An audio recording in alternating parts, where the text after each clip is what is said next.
Hello students, Grade Up is happy to announce the February मेला, जहां आपको मिलेगा मौका to win attractive prizes worth ₹50 lakhs on the purchase of Grade Up Super.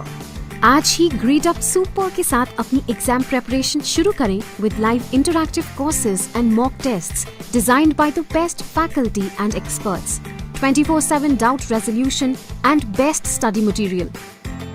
इसके साथ ही पाएं exciting prices जीतने का मौका। तो फिर देर किस बात की? आज ही ग्रेड अप सुपर को सब्सक्राइब करें। Hello GATE aspirants. On 7th February, Grade Up will bring you the complete exam analysis of the GATE EE 2021 at 12:30 p.m. and of GATE EC at 6 p.m. Don't forget to join us live on our YouTube channel. Hello GATE aspirants. On 7th February, Grade Up will bring you. Hello friends, I welcome you all on India's largest live e-learning educational platform, that is Grade Up. All the candidates who are joining me, just quickly confirm whether my audio and visual quality, everything is clear. Hi, hello, good morning everyone, or you can say a very good morning everyone. Welcome to the session. Just quickly confirm whether my audio and visual quality, everything is clear so that we can proceed. Good morning everyone. I think today YouTube is going to be set on fire because I can see more than 70 likes were there before I started the session. Before I started the session, there were approximately 70 plus likes. So I know that today the YouTube is going to be set on fire. Yes everyone. Everything is clear, perfect. Great. See friends, when it comes to verbal ability, most of the students are confused. And the reason why most of the people are confused, there are basically two reasons why the people are confused for this particular section in your GATE examination. The first reason is that you know that English is not our mother tongue. You may be having a different language, maybe Hindi, Tamil, Telugu, Mathli, so many other languages are there. yes everybody, welcome to the session. Welcome to India's largest e-learning educational platform, that is Grade Up. And the second reason is, my friend, that since last 4-5 years you are completely detached from the language and you are only and only focusing on the technical areas because you all are engineers, you all are professionals. Yes Praveen, I can understand your emotions. See, now when we are going for GATE examination, what are the requirements? How you are going to excel in this particular area? Because let me tell you, most of the candidates, they are leaving this part for the GATE examination because they are saying it is just 5 to 10 marks. So why we should worry about it? Do not waste time on this. Let us focus on technical. Now listen very carefully. One very important part. Very important part. These 5 to 10 marks, okay, I'm just exaggerating 10 marks.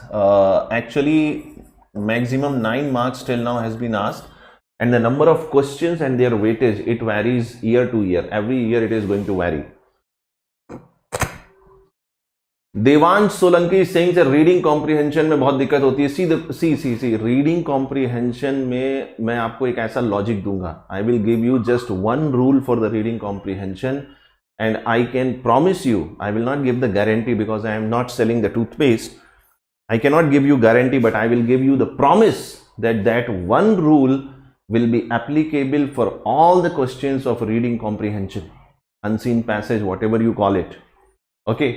So that will be applicable on that. Oh my God. So we got Rakesh sir on the board.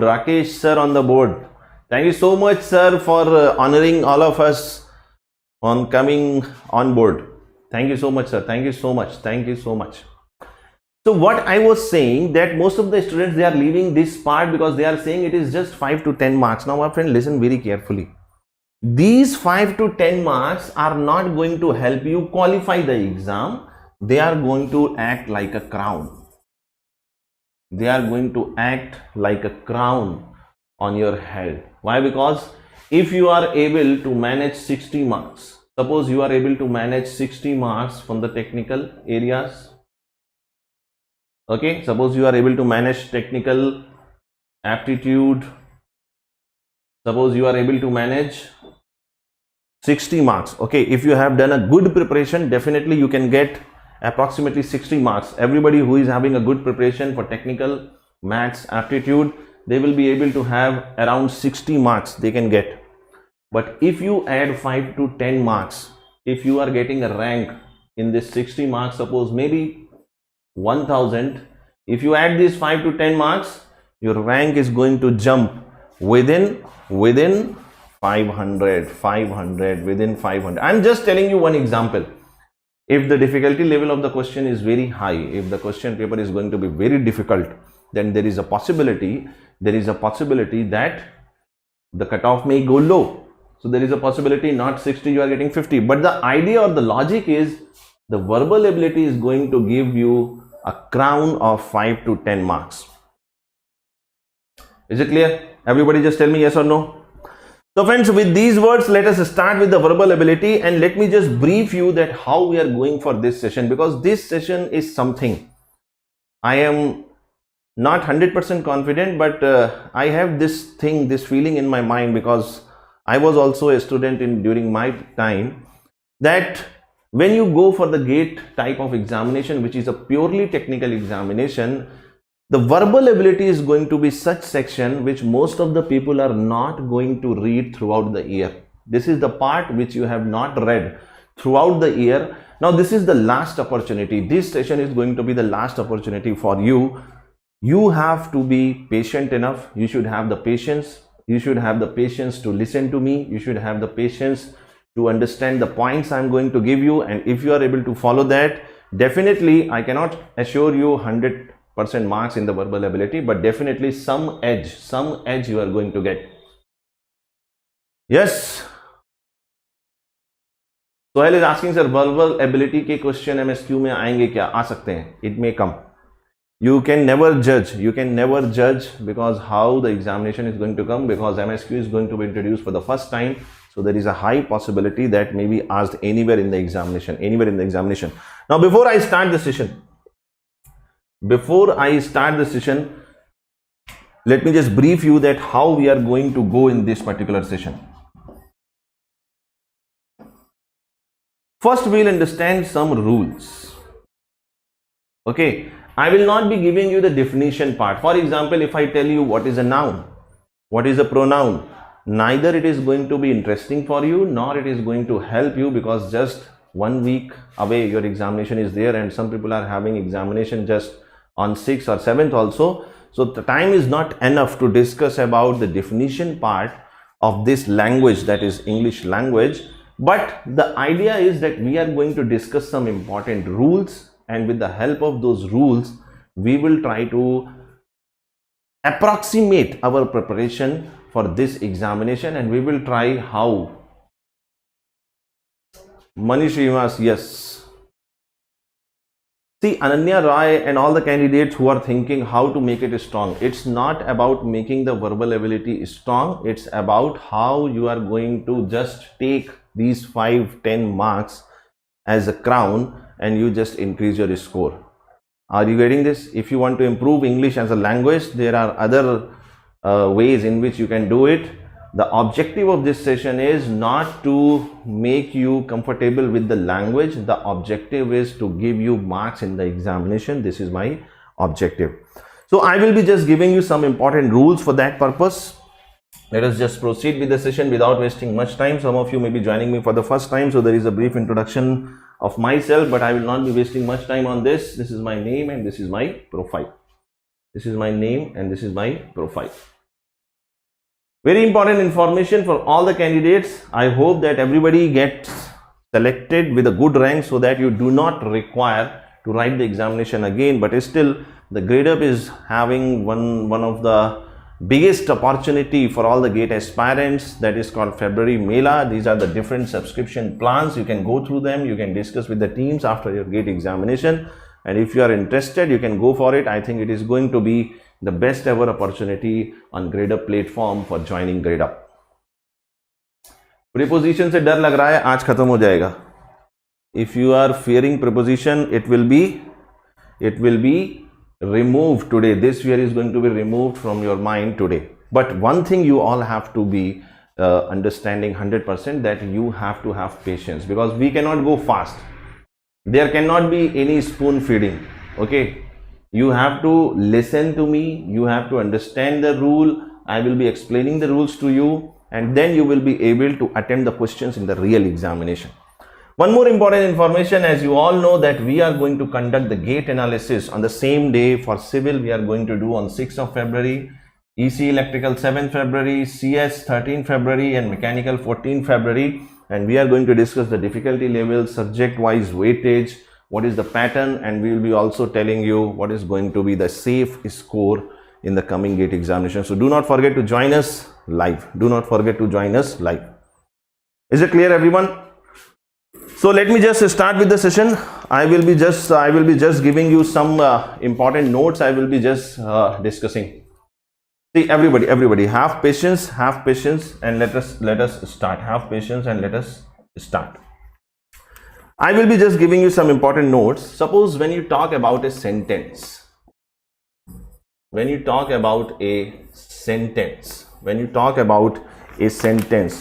see, understanding the sentence is very, very important if you want to understand the language, because for any language, if you speak in Hindi, if you speak in any other language, sentence is going to be very, very important. If you don't understand the nature of this sentence, what are the different parts which we call as parts of speech, then you will not be able to understand the rules we are going to discuss. I hope you are getting this. Listen. Idioms and phrases also I will be discussing. I will try my level best to discuss some of the idioms and phrases also, but the time is very limited. Yes, you will be getting the PDF also. You don't need to write anything. You just need to focus on the board, and let me just explain to you. If you want to define what is a sentence, it is a group of words which make a complete sense. This is what we call as a sentence. For example, let me just give you one example. Suppose I am saying that the bird is flying high in the sky.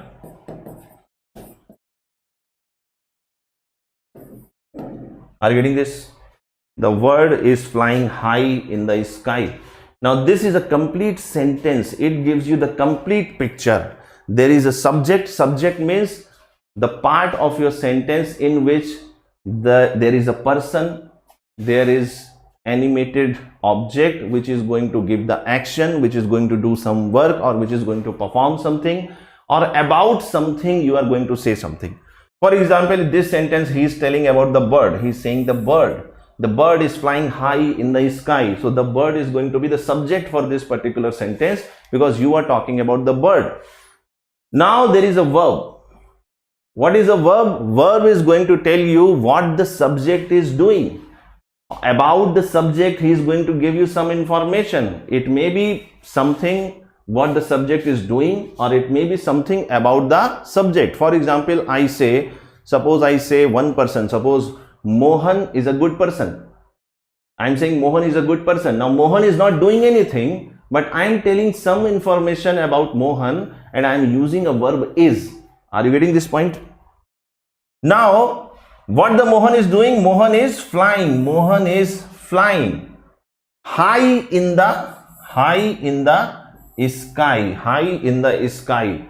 So this is going to have adverb, this is going to have prepositions, this is going to have yes, Amarnath, I am not all-rounder. I am just trying my level best so that I can make this particular verbal ability part easy for you. So you can understand that there is going to be subject, there is going to be verb, there is going to be adjective, adverbs, and you can say the complete sentence is going to have everything. Now sometimes it is possible, how they are asking questions in the exam, they are going to twist these sentences in different ways, and the objective is whether you are familiar with these patterns or not. This is going to be very important.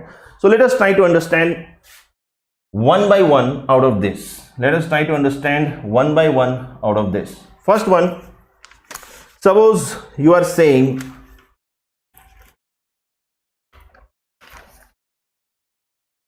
about the noun. First, let me just talk about the noun. Now, everybody knows what is a noun. Yes, a person, place, or thing.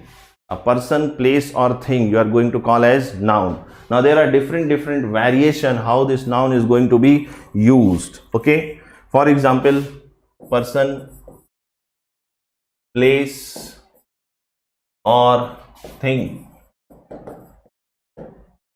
Next, you are going to have pronoun. What is pronoun? Everybody knows. Pronoun is going to be a word which you are going to use in the place of noun. In the place of noun. Please increase the font size. I think the font size is already increased. You may be watching on mobile. Please watch it on your laptop, then it is going to be good. Otherwise, I will increase the font size. Don't worry. What is pronoun? Pronoun is going to be a word used in the place of noun that we are calling as pronoun. Third is going to be adjective.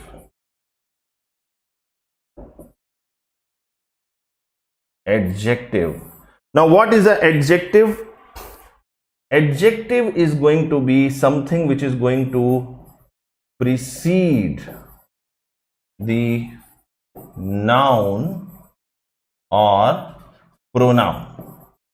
Now, let me just give you one example. Let me just give you one example. For example, suppose I am saying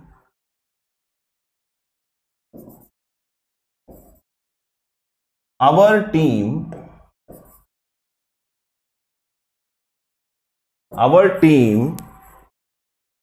played a good game. Are you getting this? Now you can understand that game is going to be a noun. Game is going to be a noun in this particular sentence. Now the property of this noun, that is the game, he is telling you in the form of adjective. So it is going to precede. Precede means it is going to come before the noun, and that is how it is called as adjective. I hope you are getting this. So this good is going to be an adjective. Everybody okay with that? Clear? After this, we'll be having verb. What is verb? Very simple, not definitions. I am just giving you understanding part. What is a verb? Now, verb is a word that expresses the subject of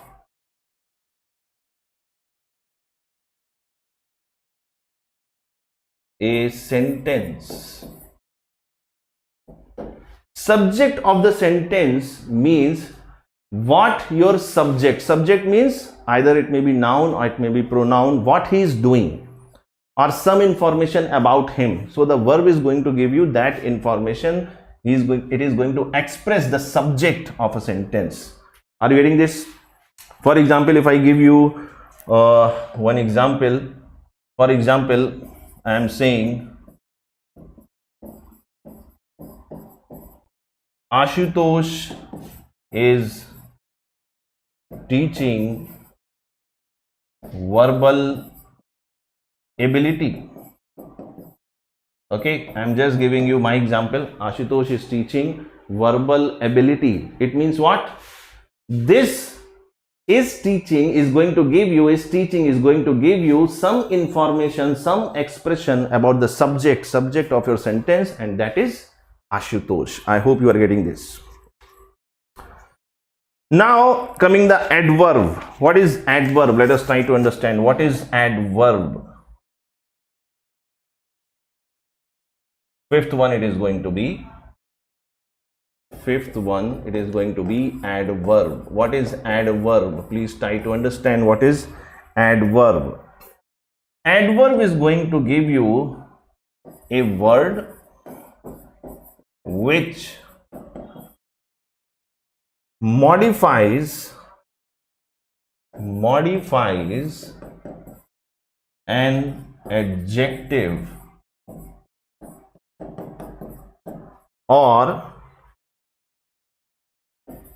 verb or adverb. Now this is very, very important to understand how this adverb you are going to understand, because all these words, listen carefully, which is going to modify. Now what is the meaning of modify? Modify means increasing the intensity. Now the intensity can be increased in a positive sense also, and intensity can be increased in the negative sense also. For example, let me just give you one example. For example, I am giving you one statement. This horse runs very fast. This horse runs very fast. Are you getting this? Now you tell me what is going to be adverb and what is going to be, yes, intensity. For example, if you see this fast is going to be what? This is going to be adverb. Are you getting this? This is going to be adverb. This very is increasing the intensity more, so this is also going to be adverb, and this is going to be verb. This is going to be verb. You can also say this horse runs fast. Are you getting this? Yes, this belong to all the branches. This belong to all the branches. You are saying the horse runs fast, or you can say the horse runs very fast. Now you are increasing the intensity. Intensity of what? Intensity you can increase of the adjective, of the verb or the adverb. This is how we are going to define. Yes, वह घोड़ा बहुत तेज है. For example, let me just give you one more example so that you understand it better. Next example I am giving you. I am deeply grateful. I am deeply grateful. I am deeply grateful to you for your timely help. For your timely help. Now please try to understand where this adverb is going to come in this sentence. You are saying grateful. You are saying grateful. What is grateful here? Grateful is going to be adjective. Grateful is going to be adjective. What the adjective is going to do? You remember what the adjective is going to do? Please remember here. What the adjective is going to do? It is going to precede the noun or pronoun. It is going to precede the noun or pronoun. So what he is saying? He is grateful to you. Noun or pronoun. He is grateful to you. Noun or pronoun को जो precede करेगा, something word which is preceding the noun or pronoun, that is adjective, and which is increasing the intensity. Adverb is increasing the intensity. How it is increasing the intensity? Deeply grateful.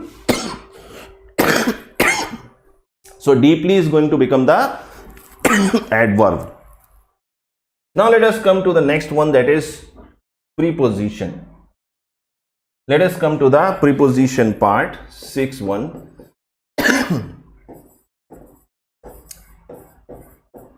Preposition. Now what is preposition? Please try to understand. We are saying preposition is going to be a word which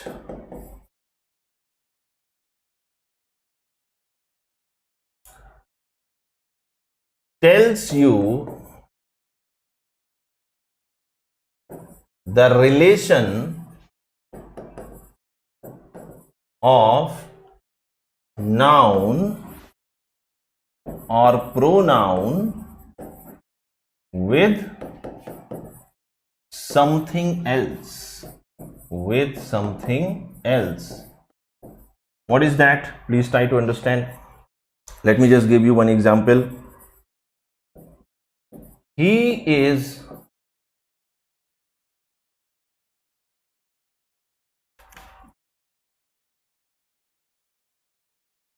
or you can say he wrote the document. He wrote the document with a pen. He wrote the document with a pen. Now see, what is going to be preposition here? Preposition is going to be this word with, because this word gives you the relation of the noun or pronoun with something else. He is saying he wrote the document. Now it's okay, you got the information, but there is a question mark. He wrote the document how? With pen. So he is going to give you the relation of the noun or pronoun with something else. What was the relation? What was the relation of this pronoun with the pen? Sorry, with the pen, or the, you can say the document that is being related with this word which we are calling as pronoun. Sorry, preposition. Now let us come to the next part, that is conjunction. That is conjunction. Okay. In the starting we will be slow, and slowly we will be increasing the speed. The eighth one is going to be, last one 6. So this is going to be conjunction. What is conjunction? What is conjunction? Please try to understand. It is sometimes also called as connector, or in one word you can say that it connects words, phrases or sentences. Words, phrases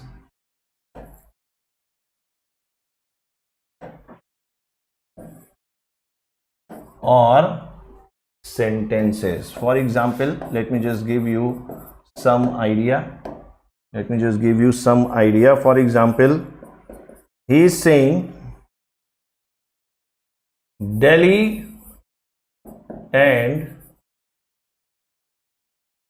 Mumbai are metropolitan cities. Metropolitan cities.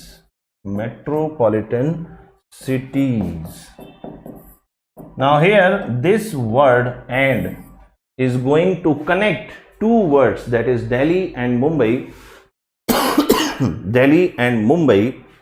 So what he is doing? It is connecting the two words. Now it may also connect the two phrases or the two sentences also. Let me just give you another example. For example, he is saying he is not only intelligent,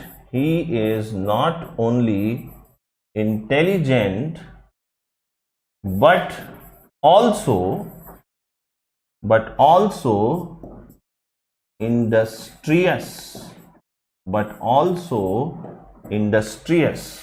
Now see, when you are at this stage of the examination, you are not supposed to remember the new words for the vocabulary. Let me just tell you, all the candidates who are reading vocabulary right now, let me just tell you, it is not going to help you, because you don't know which words are going to come in the examination.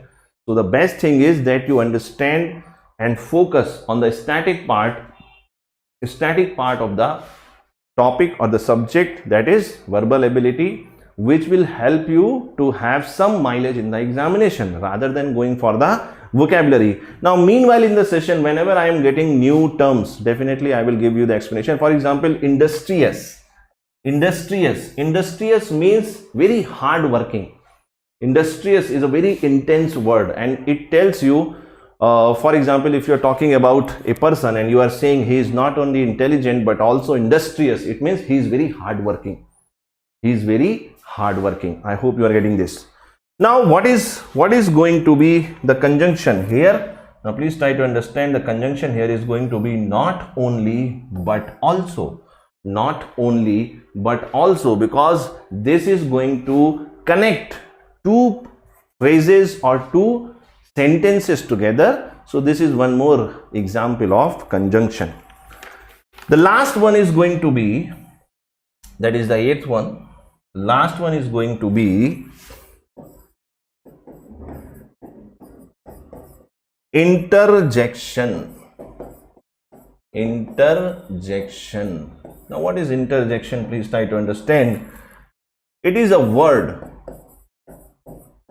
which expresses a strong, or you can say sudden feeling, and you must be knowing the examples. For example, alas, exclamatory mark, he is dead.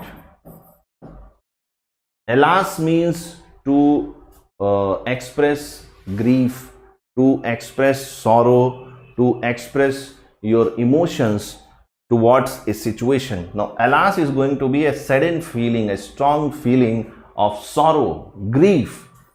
So, this is how you are going to have interjections. One more example, let me just give you, because I have given you negative examples. So, let me just give you one positive also. Hurrah! We won the series. We won the series. So this is going to be your interjection. Everybody just tell me, are you able to follow this? Everybody just tell me, are you able to follow this? Yes? अब सब लोग एक बार जरा hurray बोल के दिखा दो जरा कमेंट सेक्शन में जल्दी से, और जितने भी बच्चे लाइव हैं जल्दी से लाइक कर दो, शेयर कर दो, सब्सक्राइब कर दो. Everybody just like, share and subscribe. Jaldi say, everybody just quickly say hurrah, because we are going to do a lot of good things today. A lot of good things we are going to do today. Okay. So let me just give you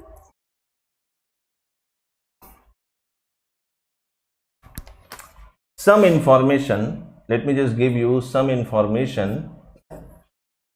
But before that, let me just start with the noun.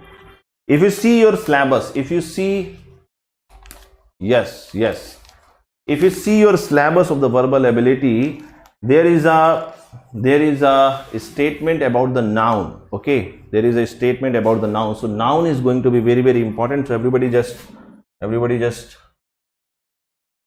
focus here. It is going to be very, very important. Okay, so before we start the noun, let us understand some conditionals also. Let us understand some conditionals first. We have the space and then we are going to start with the noun. I will be just giving you some of the rules, and the topic is going to be conditionals.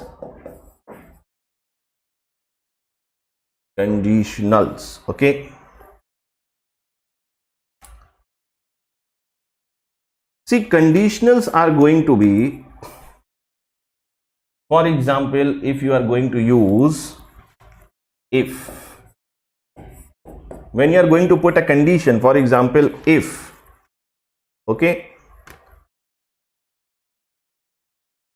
and the rules I am going to give you for that is, number one, if clause, and this is going to be main clause. If clause and main clause. Now what is this clause? Clause is nothing but, you can say, a group of words which is not a complete sentence on its own. Please try to understand what is a clause. Clause is a group of words. It is a part of a sentence which is not a complete sentence. It is a part of a sentence which we are calling as clause. Now, any sentence can be divided into two parts when you are going to put the conditionals, that is if. For example, you are saying, let me just give you one example so that you understand it better. For example, I am saying that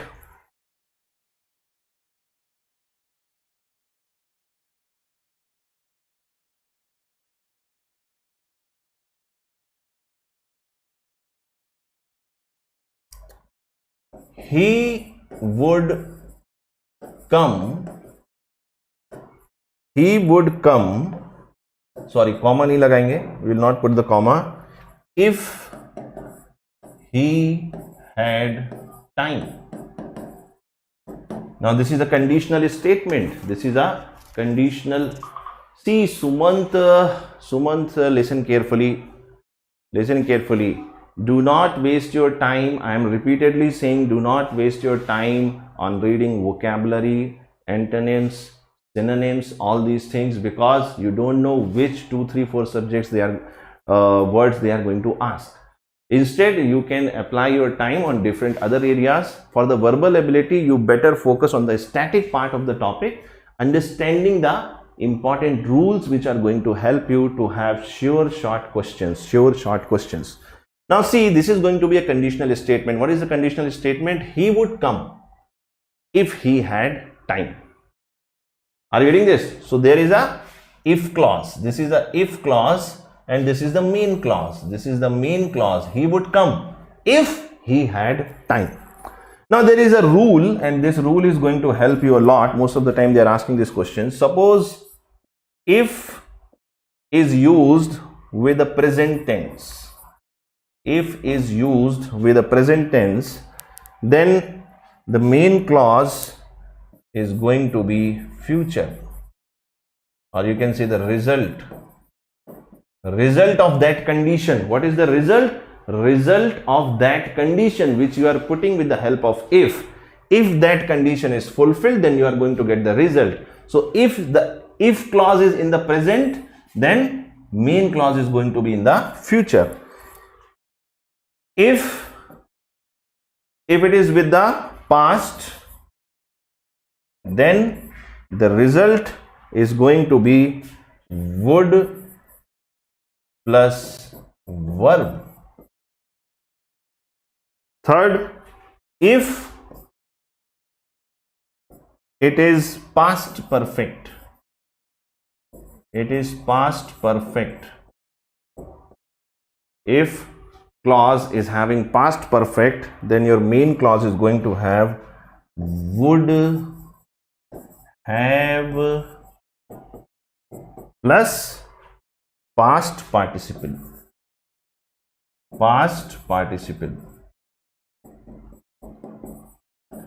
Now most of the candidates, they are going to say, sir, we don't know what is perfect, we don't know what is participle, we don't know what is infinitive, we don't know what is gerund. My friend, do not fear. I will just give you examples. You have to understand all these things with the help of examples, and you have to just remember these type of rules which I am going to give you. This you have to remember. Thank you night gamers. Now let me just give you some of the examples. Suppose first we are saying, if he comes to the library, I will give him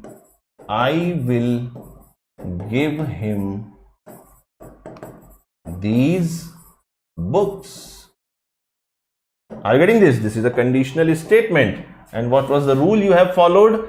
If it is going to have present tense, then the future or the result, then the result is going to have the future tense. If it is present, then it is future.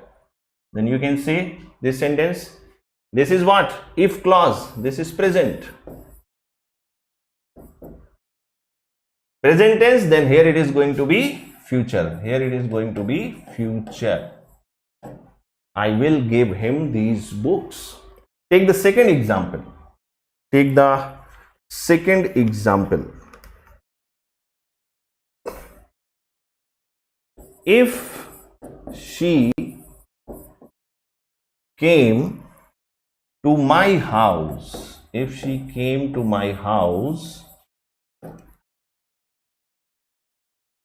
I would give her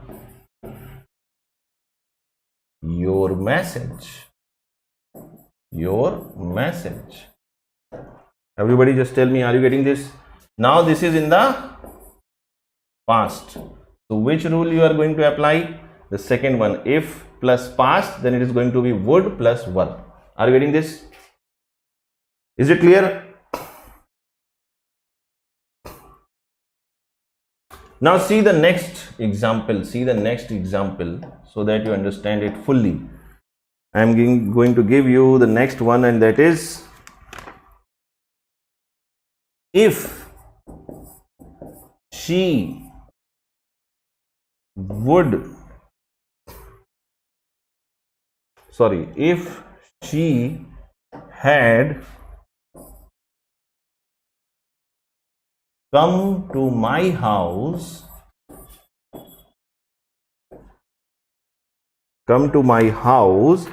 I would have given you, I would have given her your message. I would have given her your message. Again, see. Now, third rule it is going to apply. If plus past perfect. Past perfect, you are using had come. Then the main clause is going to have would plus have plus past participle plus part participle. I would have given her your message. Everybody just tell me, are you getting this? These rules, can you remember? See beta, if you are not comfortable, you can leave the session. I do not want any kind of mischievous elements in my class. If you are serious, if you want to learn, you can learn. Don't want to learn. See, देखो हिंदी में translate करने का कोई फायदा नहीं है. This is the most important mistake done by most of the candidates. This is the problem. Listen very carefully. This candidate is asking, he is saying, sir, please translate this into Hindi. There is no meaning of translating this into Hindi or any other language. Some people are going to tell you that this is the way how you should proceed in the English. If you are doing so, you are doing a mistake, my friend. Every language has a different way of expression. English language has a different way of expression.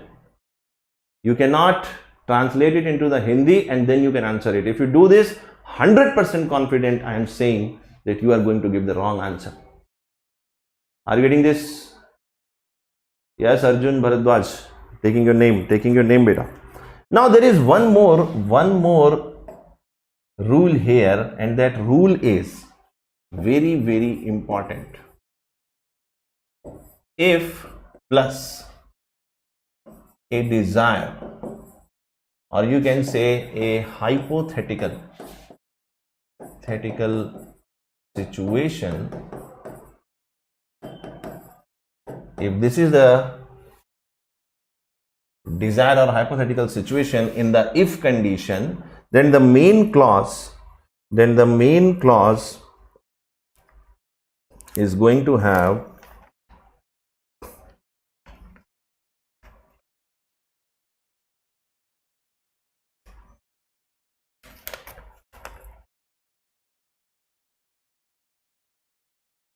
okay. If it is going to be, this is not if clause, this is if desire or hypothetical situation is there, then with the if you are going to use were irrespective of previous rules. previous rules. The rules I have told you, three rules. These rules you are going to use normally, but if there is a situation or the condition is a desire or a hypothetical situation, then you are going to use were. For example, I give you just one statement so that you can understand it, and that is, if I were a bird, if I were a bird, I would fly to Australia. That's it. Now, in this statement, he is expressing a desire, a hypothetical. Are you getting this? Synonym antonym में जाने की अभी जरूरत नहीं है. You can just avoid this synonym and antonym because this is not going to help you in the last phase. So whenever you are getting a situation, for example, this subject, he is saying that if I were a bird, I would fly to Australia. Now it means it is a hypothetical situation. A person cannot be a bird, so it is a hypothetical situation. So in these type of conditional statements, please ensure that for the if clause you are using were. You are using were irrespective of the previous rules that I have discussed. Irrespective of the previous rules I have discussed. Now let me just give you some more examples. I will give you two statements and you have to identify which one is going to be correct. For example, if I will win the contest, I will buy a new house. Now you tell me whether this is correct or not. Everybody just tell me yes or no. This is correct or not. Everybody just tell me. Okay, Girish. Good morning, Girish. How are you? Welcome to the session. You tell me whether this statement is correct or not. This statement is correct or not. You have to tell me. Is this statement correct? No. What is the reason? Do you remember? Do you remember? Are you getting this? So this is going to be the wrong statement. What is the correct statement? The correct statement is going to be, if I win the contest, I will buy a new house. I will buy a new house. If it is going to be present, then only you will use the future. Are you getting this? Everybody just tell me, are you getting this? Yes, friends. Let me just give you one more example so that you understand how you are going to follow these rules and how it is going to help you in solving. Yes, Tarakasi Bosetti, very interesting name, beta. Let me just give you another example. Let me just give you, that is, if I had been there, I would make a speech. Okay, now you tell me whether this is right or wrong.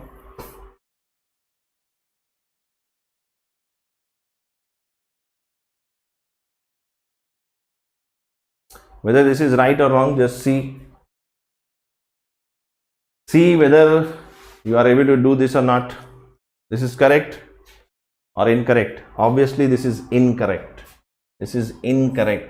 Now there are two ways in which you can write the same statement. The first is you can write it as, if I had been there, I would have made a speech. This is going to be correct. You are using the third rule. You remember the third rule. The three rules I have given you for the conditional statement. You are going to use the third rule here. If it is had been, then main clause is going to have would plus have plus the made. Now, this statement you can write in one more way, because it is a desire, so you can write it like this also. If I were there, I would make a speech. I would make a speech. Now this were is representing the desire or the hypothetical situation, because you may be living in Delhi and you may be thinking that if you were in Mumbai, then you would make a speech. I hope you are getting this.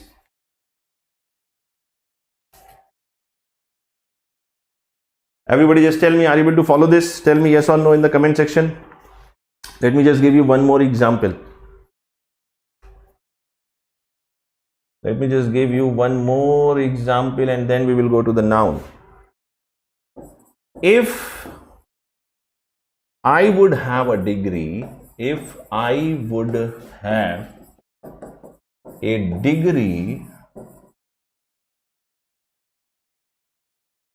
from that university,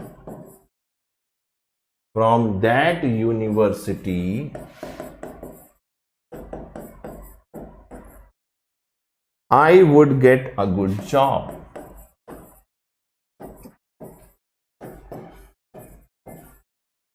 I would get a good job.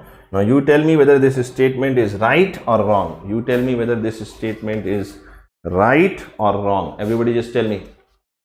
This statement is right or wrong. Just read it. Try to apply the three rules.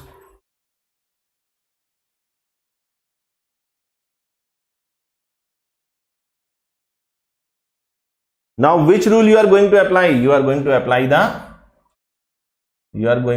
the third rule. So it is going to be wrong. The correct statement is going to be, if I had a degree from that university,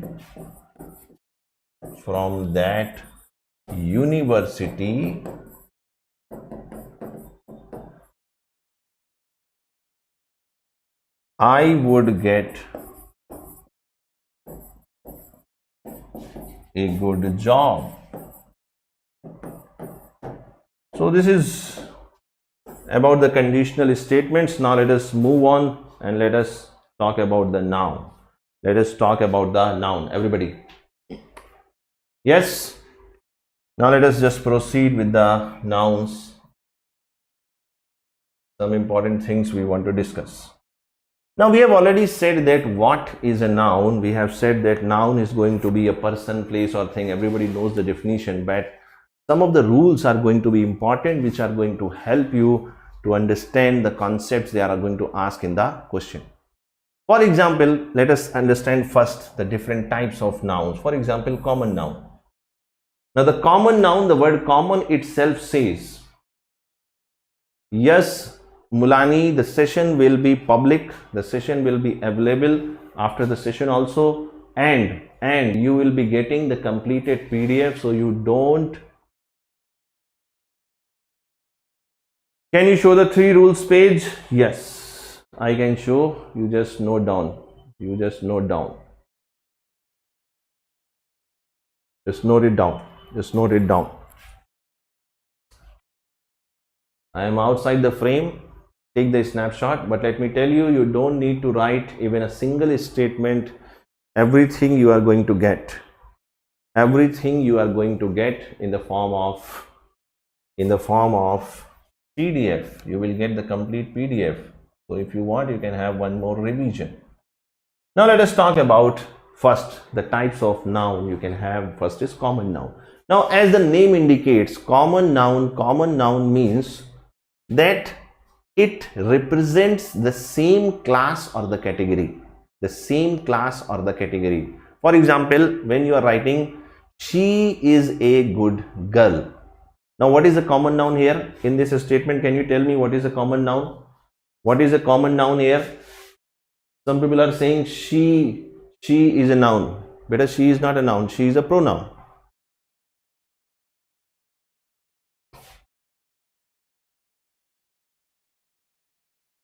Listen, Visali Ram, it's not about what you think is right. The rules I am giving you, they are, see, English is a very interesting language. English is a very interesting language. Let me just give you one simple story. I have a three-year-old little girl, and just some days before, my wife was teaching her how to read the different words. So I was just surprised to know this fact. I was not knowing this fact that in English language we generally say there are 5 vowels. In terms of letters, when we are in the small classes, 5th, 6th, 7th, 8th, 9th, we are reading there are 5 vowels. These letters are not vowels. Actually, in English language, there are 44 phonetic sounds. Out of these 44 phonetic sounds, there are 20 vowel sounds. Are you getting this? A, E, I, O, U. These are not just letters. These are sounds. So the point is, listen. Yes, Praveen, wait, listen. The point is that English language is not going to have hard and fast rules, but I am not giving you hard and fast rules. I am giving you tools. I am not giving you rules. I am giving you tools so that you can unlock the key, unlock the examination. When we say common noun, he is saying same class or category. So here, girl is going to be a common noun, because it is going to represent a class or the category in which every member is going to be same. Let me see the second one. The second one is proper noun. Now, proper noun is, you know, that it is basically the name of a person, place or thing. For example, he is giving the statement, Kalidas was a great poet. So specifically particular person, thing or object he is talking about, then he is going to use the proper noun. Collective noun. Collective noun is going to be representing a group. For example, when you say a herd of cattle is grazing in the field. So what is going to be the collective noun here? Which is going to represent a group? Cattle? No. Grazing? No. Field? No. Herd is going to represent the group. So this herd is going to be the collective noun. What is abstract noun? Abstract noun is going to be used in the sentences where there is no real person, place or thing.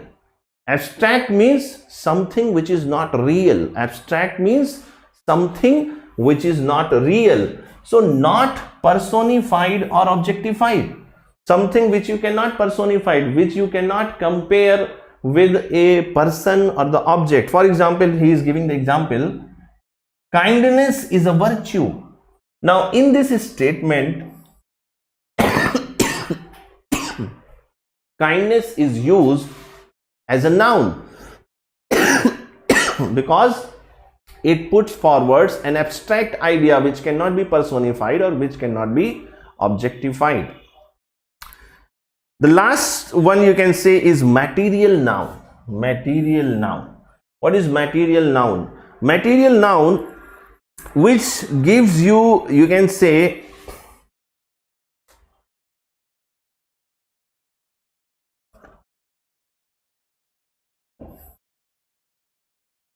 a metal or material which is going to represent, okay. For example, he is giving the statement, the house is built of bricks. Okay. I think this is wrong. Just please make the correction. And in your examination also, you should avoid this mistake. you should never write bricks. You should always write brick. Now you will say, sir, why? Because yes, it is not bricks, it is brick. Brick. Are you getting this? It is brick. The house is built of brick. When you are using bricks, it is wrong. I hope you are getting it. Is it clear to everyone?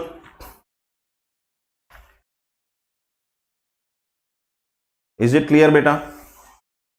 Now let us see some of the rules we are going to read. Some of the rules we are going to read for this noun. Important rules for the usage of nouns. Let us try to understand them. The first rule is going to be the proper noun becomes a common noun when it is used in the plural form or when an article is placed before it. Article means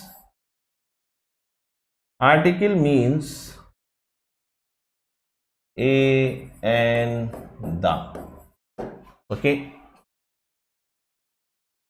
A and they are called indefinite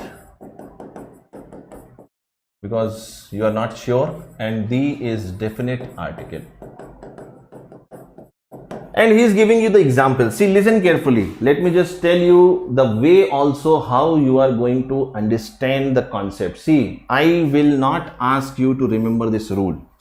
This is the logic. You are engineers. Okay, you are not going to give the examination in the language. You are not supposed to remember this rule, but you have to remember these examples. These examples you have to take away with you after this session and in the examination hall also. And if you get a similar statement, you may remember my statement or the logic I have given you, and you will be able to do it. For example, he is saying there are two Hitlers in this house. There are two Hitlers in this house. Proper noun is becoming a common noun. Proper noun is becoming a common noun. इसका PDF मिलेगा. When it is used in plural. Plural form means more than one. See, Hitler cannot be two. Hitler actually cannot be two, but you have to understand the concept or the logic, the meaning or the expression. He's saying there are two Hitlers in this house. Are you getting this? It means there are two persons in this house who are dominating. This is the expression, this is the feeling. But you have to remember, when you are writing proper noun in this fashion, then you have to use the plural form. The plural form, this is very, very important. Everybody just tell me, are you getting this?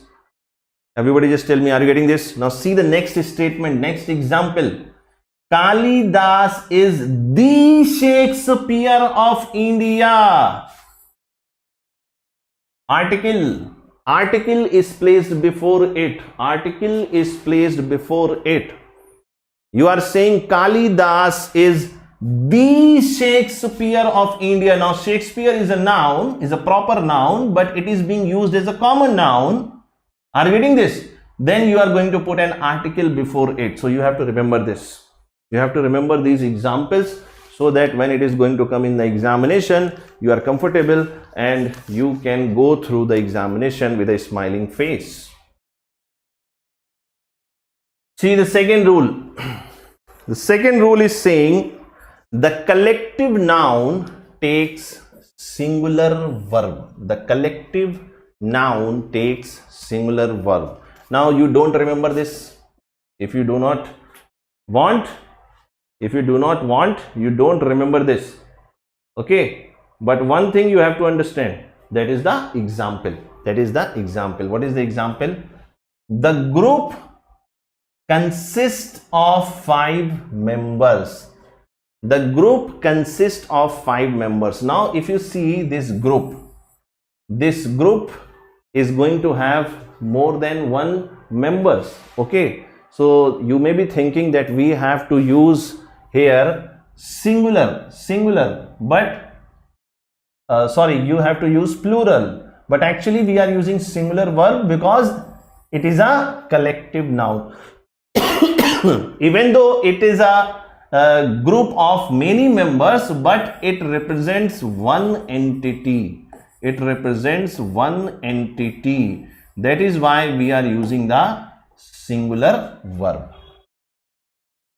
But there is an exception also, and these type of exceptions are going to be very, very important, because this is what they are going to ask you in the examination. And you can remember this statement, this example: the committee have taken their seats. Now you have to understand the logic. What is the difference? You will say, sir, one time you are using the singular verb, now you are using the plural verb. What is the reason? The reason is, whenever members of the group are going to be discussed separately, whenever you are going to discuss it as a group, as a whole, then you are going to use the singular verb. But when you are going to discuss the members of that group or the collective noun separately, then you are going to use the plural verb. For example, what is the logic? What is the expression here? He is saying the committee have taken their seats. It means every member in the committee has taken their respective seats. It means he is talking about all the members of that group or the committee separately. So you are using have. This is very good example. This is very, very good example.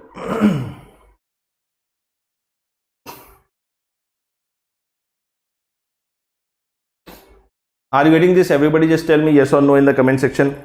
See, do not make rules on your own. If you know other rules, or if you have read somewhere else, it is better to avoid this session. Are you getting this?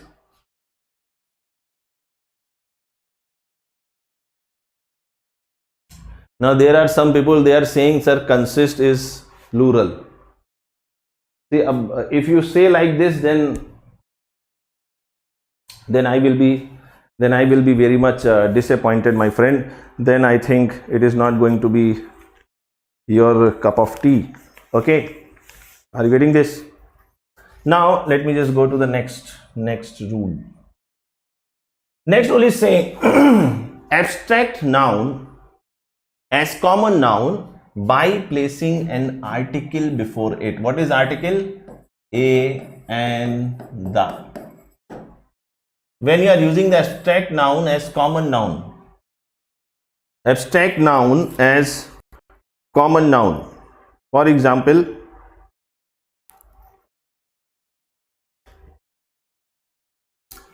Sushma is a beauty. Now this beauty is representing a common noun, so you are using an article before it when you are using the abstract noun as a common noun. I hope you are getting this. Everybody just tell me yes or no in the comment section. Are you getting this? Let us see the next rule. Abstract noun as collective noun takes a plural verb. Abstract noun as collective noun takes a plural verb. He is saying youth are the pillars of the nation. Youth are the pillars of the nation. So this is how you are going to understand it. Jatan Prajapati, if you are not understanding,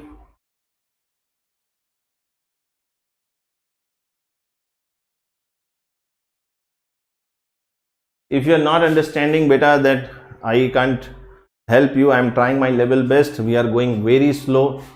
Okay.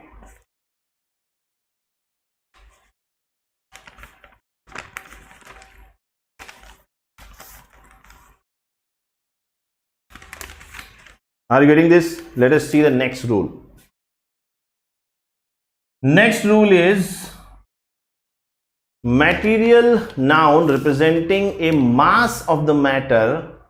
Plural form is not used. Plural form is not used. Now, if you don't remember the rule, no problem, but you remember the examples. For example, you are writing, their house is made of bricks and stones. Their house is made of bricks and stones. This is going to be incorrect. What is the correct expression? Now this type of question, very simple. These statements look very simple, But sometimes what is happening, you are doing very silly mistakes. Instead of bricks and stones, it should be brick and stone. Brick and stone. Okay. If you understand this statement, this correction, then accordingly you can make a rule in your mind, and that you can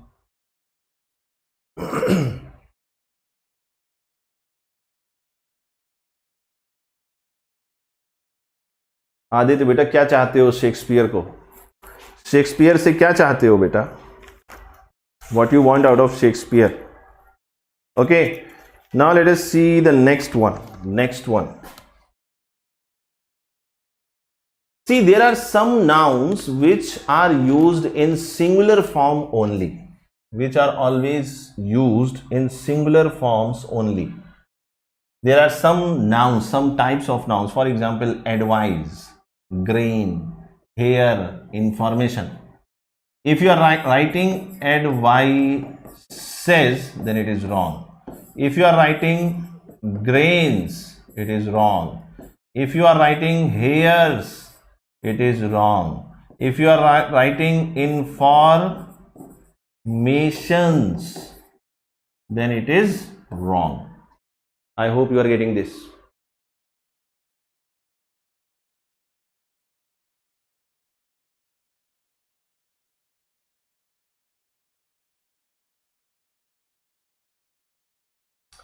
Saurav, beta, what should I do? What should I do? Listen carefully. Listen, everybody. See the next one. Now here I want to give you one important logic here, that if you see there are two words. One is advice and another word is advise. Okay. Actually what is happening? This advise is actually a noun. This is a noun, and when you write advise, s is there, then it is going to be a verb. For example, let me just give you one example. Let me give you just one example so that you understand it better. Let me just give you one example.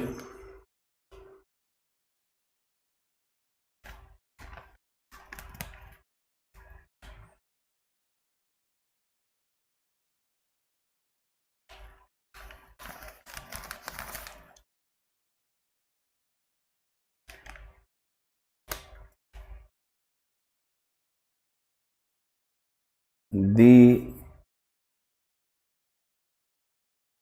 advice of the doctor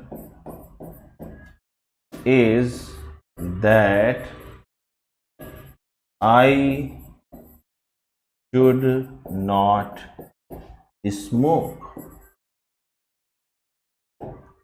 Are you getting this? When you are writing it in the form of yes,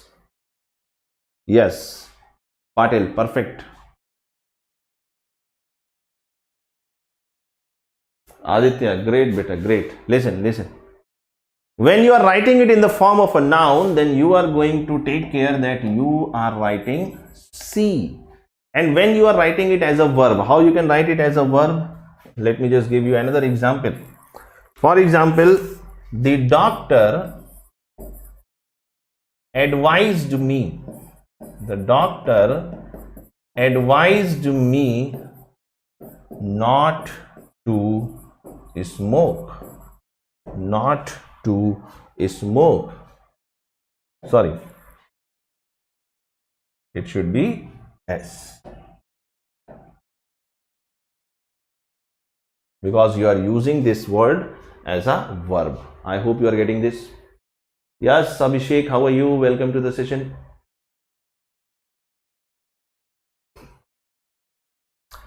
Is it clear, beta?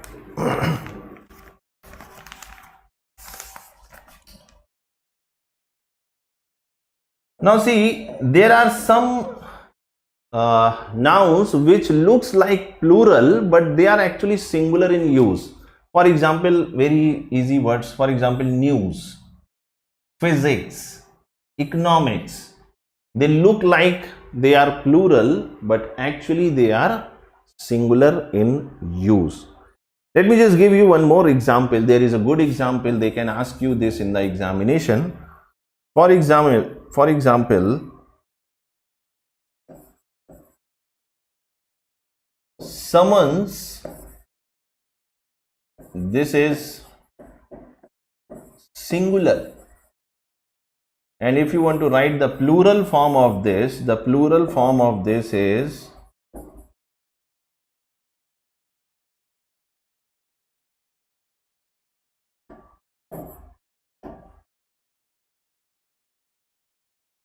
summonses. Okay, so please do not do the mistake that you understand that this is going to be a plural form. This is a singular form and this is going to be a plural form. Just to give you the important things, important variations which they are asking in the examination, so this may help you somewhere. If you are getting summons and summonses, then you can understand where you have to use the singular and where you have to use the plural. Everybody just tell me, are you able to follow this?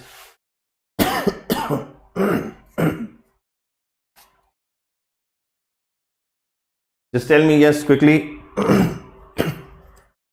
See, similarly, there are some examples. Let me just give you here itself. There are some nouns which are always used in plural form. Plural form. For example, you must be having this. For example, scissors.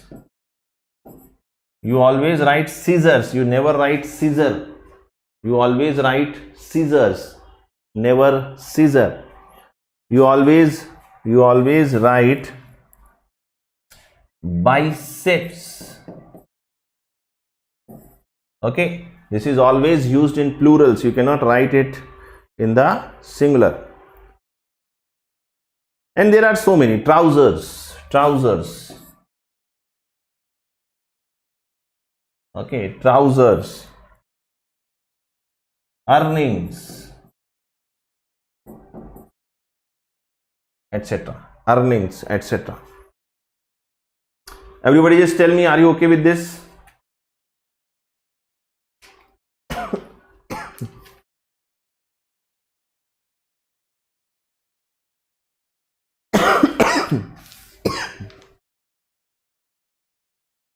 Everybody just tell me, are you getting this?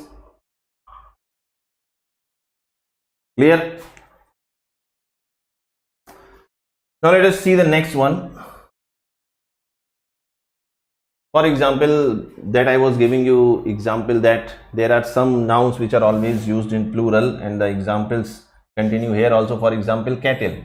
Now whenever you are getting cattle, police, people, they are always used in plural. They are always used in plural. So whenever you are going to write the verb,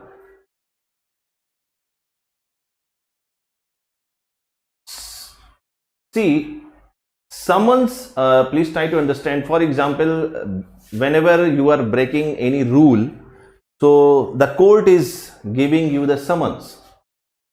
Now when you say that court has summoned somebody, so summon, when you are using as a verb, then you are not going to use s, then it is summon. But when you are going to use it as a noun, then it is going to be summons. The government has issued the summons. Are you getting this? Everybody just tell me, are you getting this clear?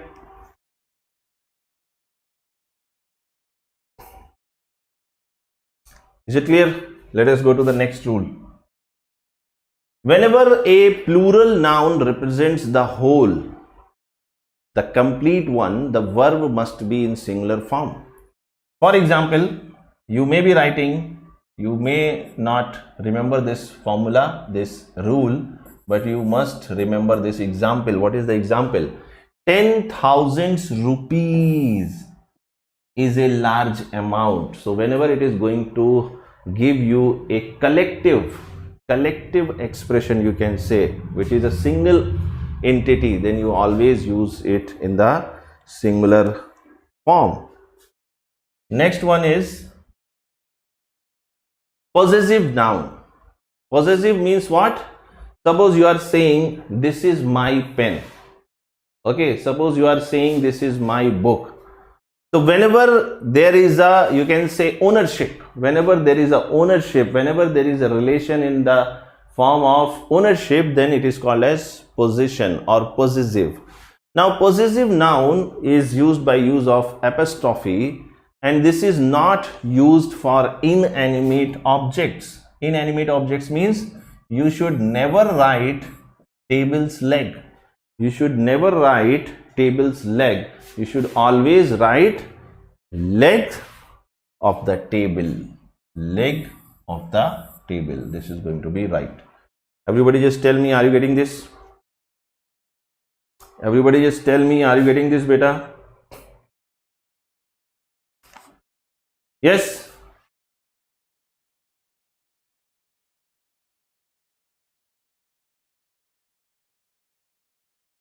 Everybody tell me.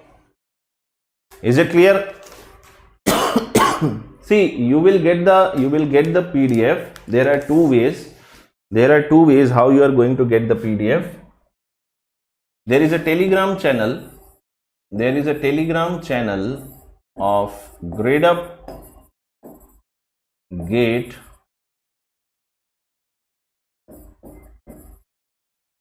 Grade Up Gate, and the link is going to be in the description. The link is going to be in the description of this video that you can follow in that Telegram group. Ravi Kumar is saying one more example. I will give you some more examples, don't worry. I will give you some more examples, and we will discuss this also. Apostrophe is going to be important. Okay. Let me just come to the next rule. This was rule number 10. Now let us come to rule number 11. Rule number 11. Suppose there are inanimate objects which represents beauty, okay, or you can say grace, etc., then they are treated as feminine gender.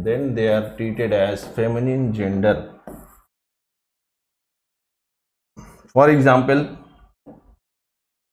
when you are referring to moon, you are going to treat it as a feminine gender because it is going to have beauty, grace.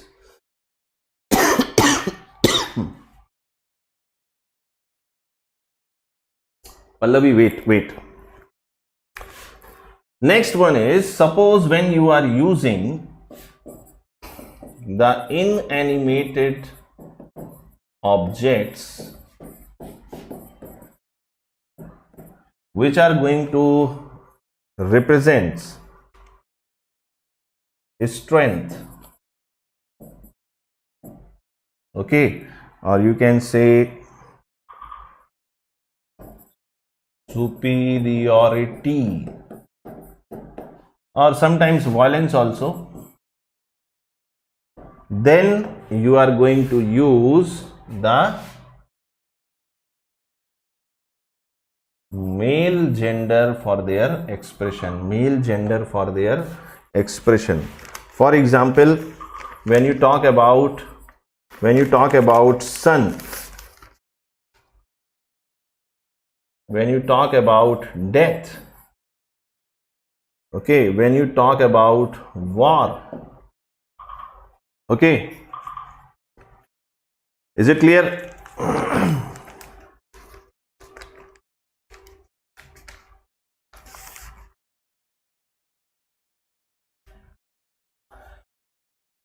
Next rule,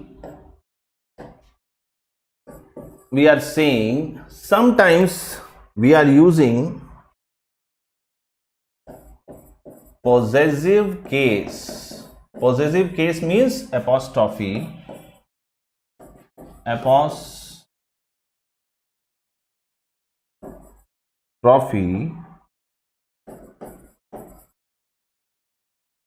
for, or you can say apostrophe with the names of personified objects. Personified objects. And the best example to this, is going to be deaths I see hands. So you are going to use apostrophe in this case also when you are going to represent the you can say objects and you are personifying them. For example, death is not going to be an object, but you are personifying that it is going to have hands. So you are writing in the possessive case, because inanimate objects, they are not going to have possessive. Are you getting this? Siri is asking what exactly means inanimate. Animate means something which has life. Inanimate means something which does not have a life. I hope you are getting this point. Okay. Now you may be having some of the rules, but these are general rules. So let me just give you next rule. Suppose when the noun is in plural form, when the noun is plural form, the possessive case follows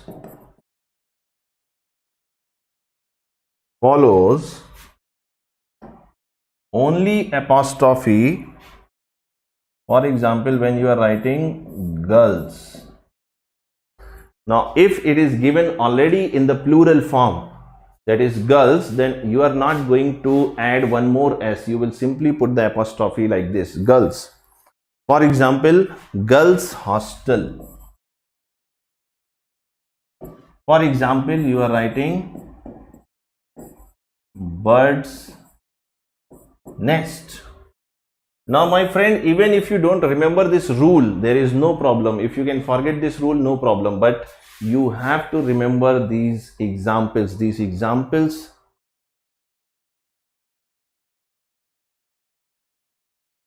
Patil, see, better listen carefully. I am just repeatedly saying this. If you are not interested in the class, please do not waste others' time. Do not waste other candidates' time. It is very, very important. Examination is very close. If you're not interested, if you don't think that it is going to give you some value, you can avoid the session. You can do something great. You can do something else. Okay. Anyways, now the next one is 15th, rule number 15th I'm going to give you. For example,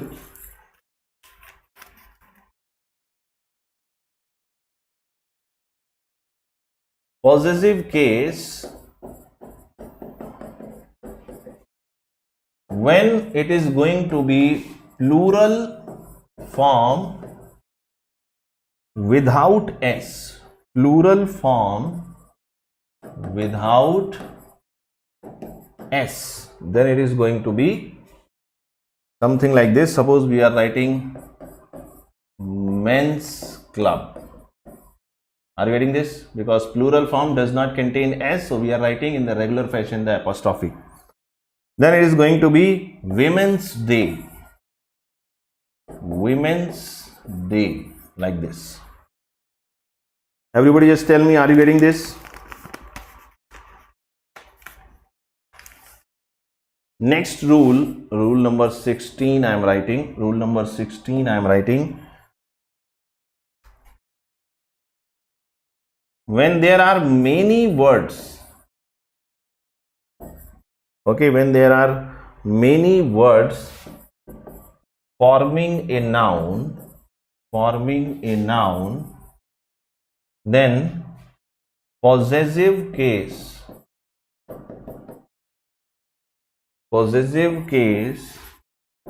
is used for the last word. for the last word. Let me just give you one example. For example, you are writing the Prime Minister of India. Now this is a complete noun which is a group of words. The Prime Minister of India. And you want to write the possessive case. So this is going to be India's visit. Are you getting this? Are you getting this? Hemanathan Nagarajan beta, I am telling you, animate is made of animal. Like you have animals, like that animate. Animate means something which has life. Inanimate means something which does not have life. I hope you are getting this. Everybody just tell me. Is it clear to everybody? See the next rule. Even if you don't remember the rules, please remember the examples I am giving you. The next one is, when two or more nouns are connected,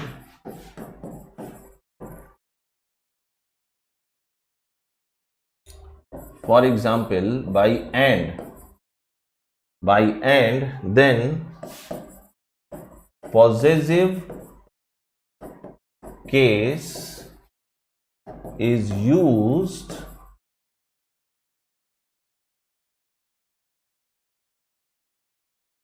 by adding to the last noun. Possessive case adding to the last noun. What is the example? Let me just give you example. Amar and Anil's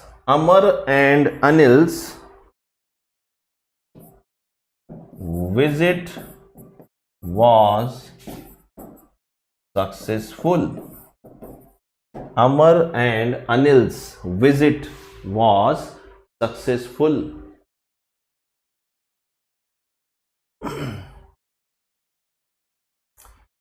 See, Siri, it is not possible for me to go back because it is going to take so much time. You can just watch it again, you can repeat it again, and definitely you will get the answer. My objective today is not to tell you the rules, but to tell you the examples along with the rules, so that when you go to the examination hall, at least you remember some of the vibes, some of the information that we are discussing, and if you get a similar question, you are able to do this. And let me just tell you once again, because I can see a number of people are reducing. Let me tell you, if you lose the patience, then you are not going to get it. You have to have patience. This is the topic which you have not read for throughout the year. Last year you have not read this. Are you getting this? So definitely some time you have to devote. So if you are interested, if you want to do it, please continue. One more point I want to tell you, that later part of the discussion I will be giving you simple logics, because I have seen most of the candidates, they were saying, sir, we are not able to solve the unseen passage reading comprehension. So I will give you one logic. I will just give you one logic, and we will do some questions also, so that you are feeling confident when you are going for the examination. So please have patience and focus. Let me give you the next rule.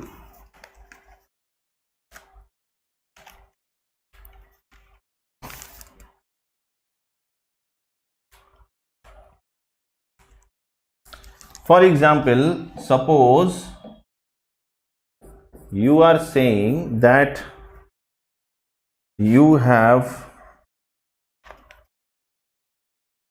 a compound noun. Compound noun means so many words are being used as a noun.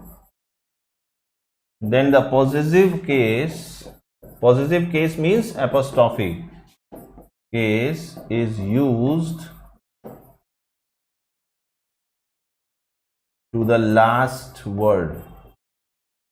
last word. For example, let me just give you commander in chief's office. Commander in chief's office. So whenever you are going to have a compound noun, the possessive case or the apostrophe, engineers have patience. Great. Are you getting this? Everybody just tell me. Is it clear? So this is how we have completed one part of the discussion, that is noun. Now we will be going for the pronoun. So everybody just have some water. Take a 1 minute pause and then we will be starting with the pronoun.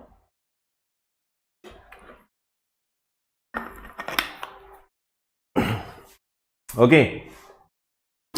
Now let us start quickly with that. Now we have discussed what is pronoun, so I will not go to that detail. Okay, let me just start with the rules, because you know what is a pronoun. Let me just start with the rules. Okay. First one is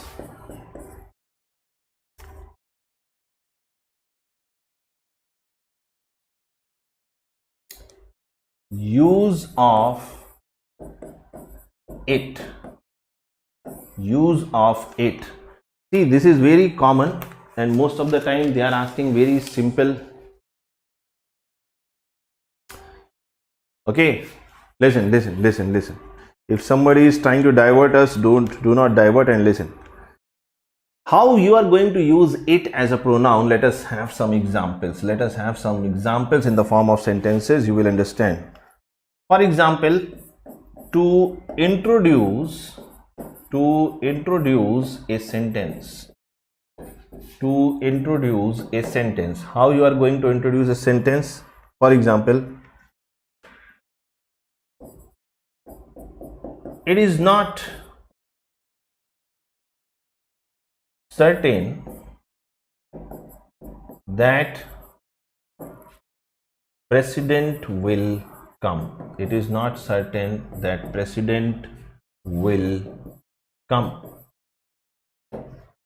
Are you getting this? Now see, you are using this it just to introduce the sentence. Otherwise, it is not going to have any meaning. You are saying it is not certain that the president will come. So you are introducing the sentence. You are telling some information about it.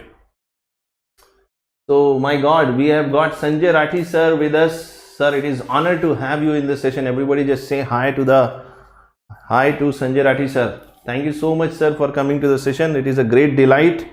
I hope, sir, you are also enjoying my verbal classes. Okay, let us see the next one.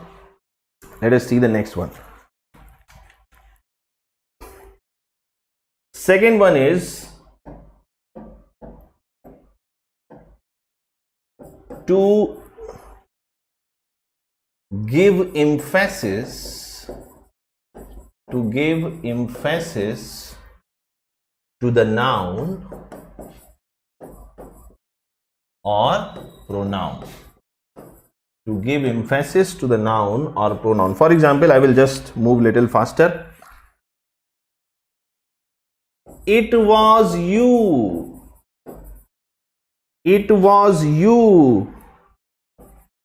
who started the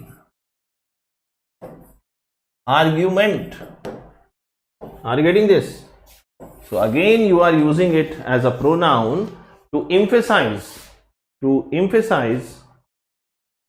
okay, to emphasize the noun or pronoun. He is saying you started the argument, but he wants to emphasize with the intensity. So he is saying it was you. The third case is when you are going to write for, you can say, inanimate, or you can say impersonal. For example, most of the time you are having this statement, it rains. Okay. Sometimes you are using it to represent the distance, to show distance. For example, you are saying it is not far to walk. It is not far to walk. So you are representing the distance by using it as a pronoun. Okay. Sometimes you are indicating time also. By using it. How? Indicating time. What is the example? The examples should remain with you. Suppose you are saying it is 10 o'clock. It is 10 o'clock now. It is 10 o'clock now. Better write it as 10 or whatever way you want. So you are using it to indicate the time, the distance, okay, to represent inanimate objects, impersonification. That is how. Suppose you are indicating about the rain, then you are using it. Okay. See the second rule which is going to be important. Second rule is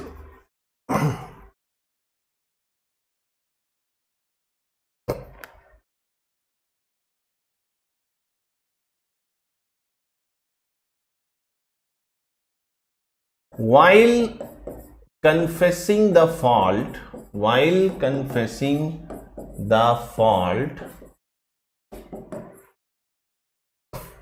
for example, expressing a negative idea,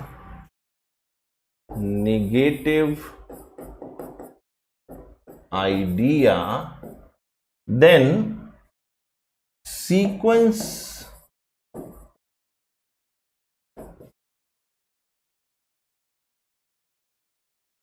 of the pronouns should be as, that is, I,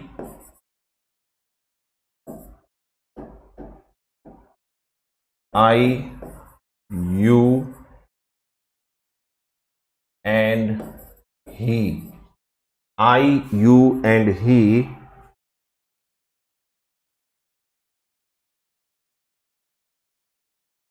will be punished.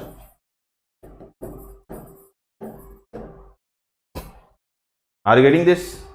Whenever there is a negative statement, whenever there is a punishment, whenever there is a fault, and you want to have more than 1, 2, or 3 pronouns, so how you are going to relate the responsibility of that fault? First you are going to take on your shoulder, then on the shoulder of person who is in front of you, that is you. You are saying I, you, and he. Now he is not present in the premises. I, you, and he will be punished. Everybody just tell me, are you getting this? Everybody just tell me, are you getting this, beta? Everybody? Yes? See the next one. Suppose you are having, while expressing a positive idea, then what is going to be the sequence? Then the sequence will be you, he, and I will be awarded. Are you getting this? Are you getting this? Whenever you are going to have, see, it is not about whether it is going to be in future or what tense. Tense is not there. It is about the idea. Whenever you are going to have a negative idea, first you have to put yourself, then the person who is in front of you, and then the person who is not present in that scenario or in that scene. When it is a positive idea, then first you are going to mention the person who is in front of you, then the person who is not in that situation, and then yourself. You, he, and I will be awarded. Everybody just tell me, are you getting this? Yes, Ashwini, namaste beta, namaste. How are you? Welcome to the session. Everybody just tell me, are you getting this?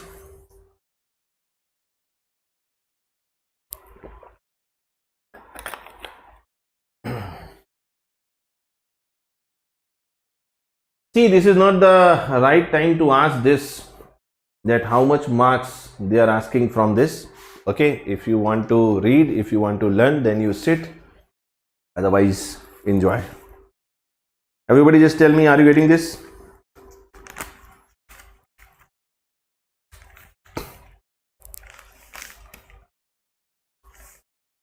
Okay. See the next one. This is rule number 3. Let us go to rule number 4. Rule number 4 I am giving you, that is, two singular nouns joined by and they represent same person or thing, then pronoun should be singular. Then pronoun should be singular. What is the example? You don't remember the rule. I am not asking you to remember the rule. I am not asking you to remember the rule. You remember the example. What is the example that you should remember? The accounts officer, and treasurer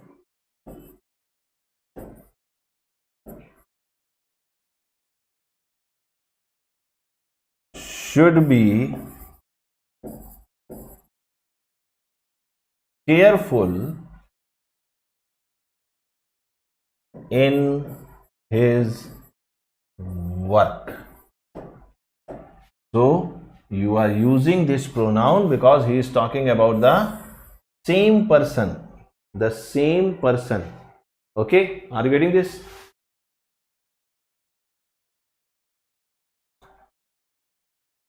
See, beta, I think you don't know about the spatial aptitude. Spatial aptitude is about the shapes, not the language. So Rakesh sir has already discussed that spatial aptitude. I hope you understand that. Is it clear?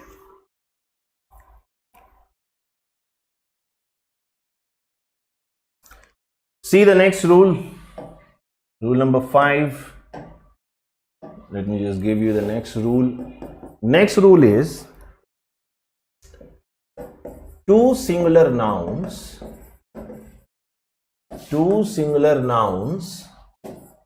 joined by and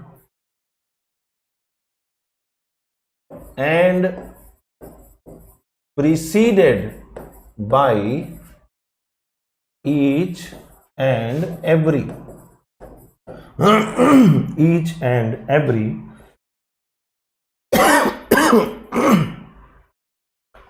then again you are going to use the pronoun in the singular. Forget the rule. I am asking you, forget the rule, remember the example. What is the example? Every student and every teacher, every student and every teacher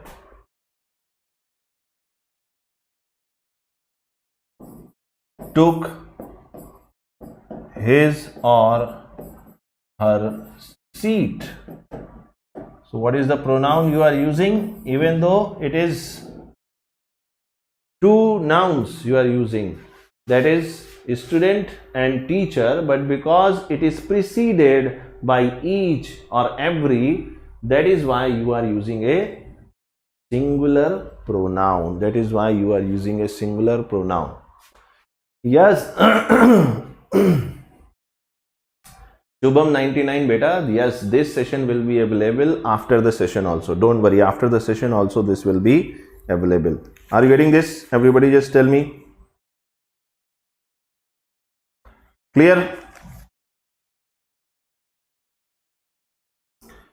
So let me just go to the next rule that we are going to discuss.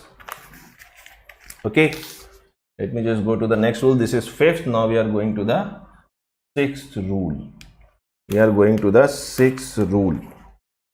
Rule number 6 says,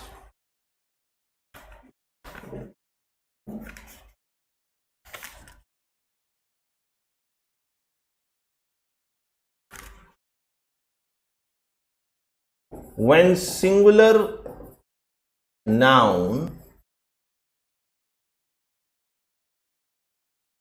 and plural noun, singular noun and plural noun combined by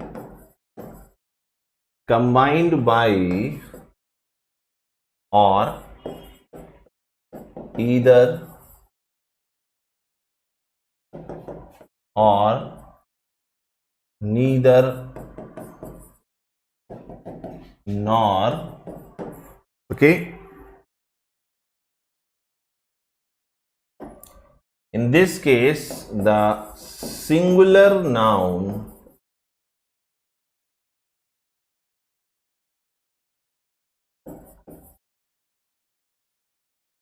comes first.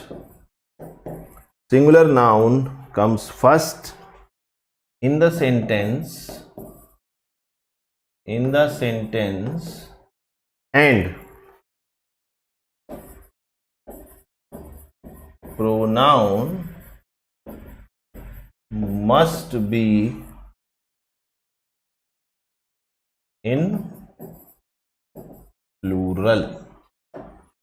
Now see, again you understand these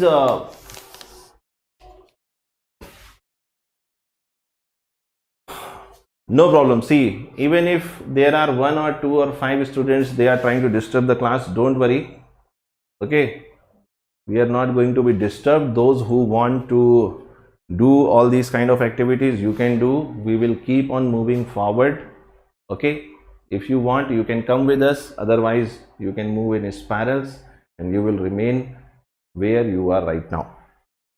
Now, I am not asking you to remember this rule. Please try to understand the logic. You should not say that why sir is giving us this much big rules. I am not giving you rules, my friend. The logic is to tell you some examples, and with the help of examples, you understand how you are going to crack it. Listen very carefully. For example, I am just giving you one example. With the example, you will understand.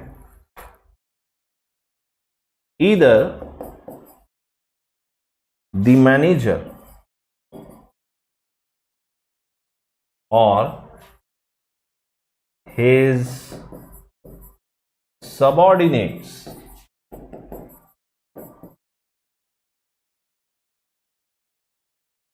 failed in their duties. The whole idea of the rule is like this.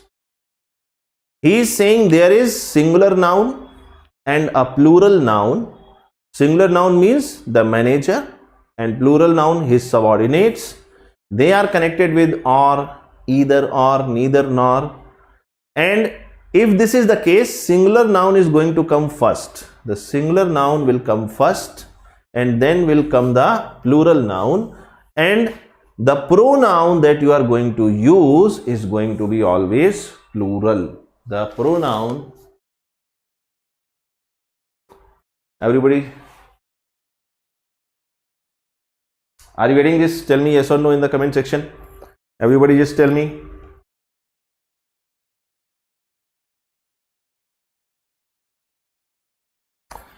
Next one.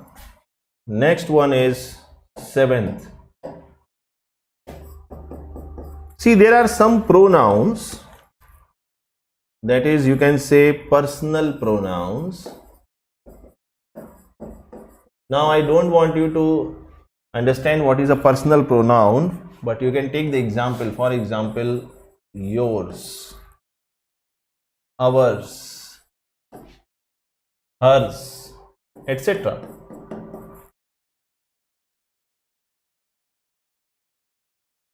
They are written without apostrophe. They are written without apostrophe. For example, if you are writing yours sincerely, okay, yours sincerely, then this is going to be wrong. Rather, you should always write as yours sincerely. Yours sincerely. Everybody just tell me, are you getting this or not? Whenever you are having a personal pronoun, we are not using the apostrophe to represent the possessive case.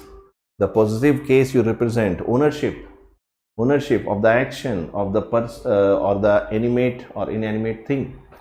Okay, so yours sincerely, if you are writing in the application, so if the person who is going to read your application, he will understand that your English is not that good. So if you want to avoid that, and if you want to clear the GATE examination, please remember this rule. Everybody just tell me, are you okay with that?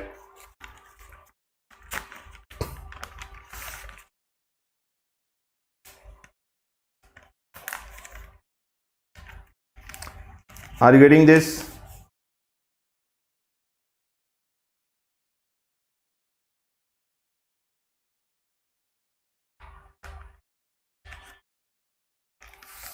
Next one.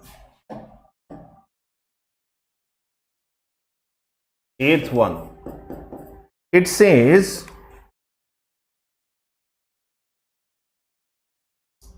one, if you are using, it is in general about people. In general about people, but never use pronoun as once. Sorry, it should not be never use pronoun as his or her. Okay, this is wrong. Rather, what you should use, always use once. Now let me just again give you the example. If you are writing one should do his duty. So this is going to be wrong. This is incorrect. What you should be writing? You should be writing one should do one's duty. This is going to be correct. Everybody just tell me, are you getting this? Yes, beta, you will be getting.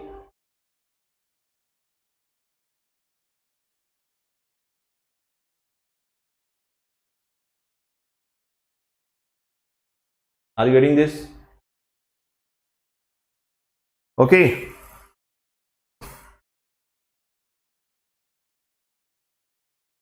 Is it clear?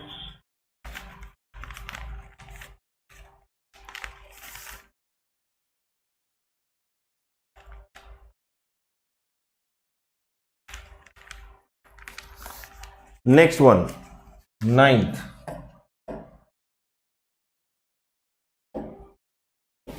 Ninth one, you are saying relative pronoun. It is about relative pronoun, and it says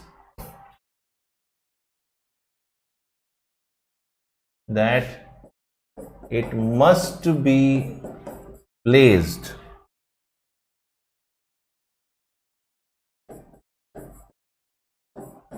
to the,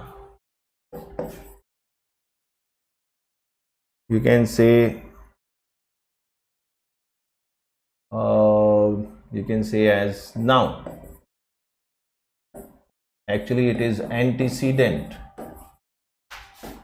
Okay, it must be placed to the noun or the antecedent as near as possible. As near as possible. It means what? Let me just give you the example. You should always write, this is the manager. This is the manager. This is the manager. Now, relative pronoun. Relative pronoun who abused the clerk. Who abused the clerk. So this who is going to be the relative pronoun, and this rule says that this relative pronoun should be as close to the antecedent or the noun as possible. Everybody just tell me, are you able to follow this? Everybody just tell me, are you able to follow this?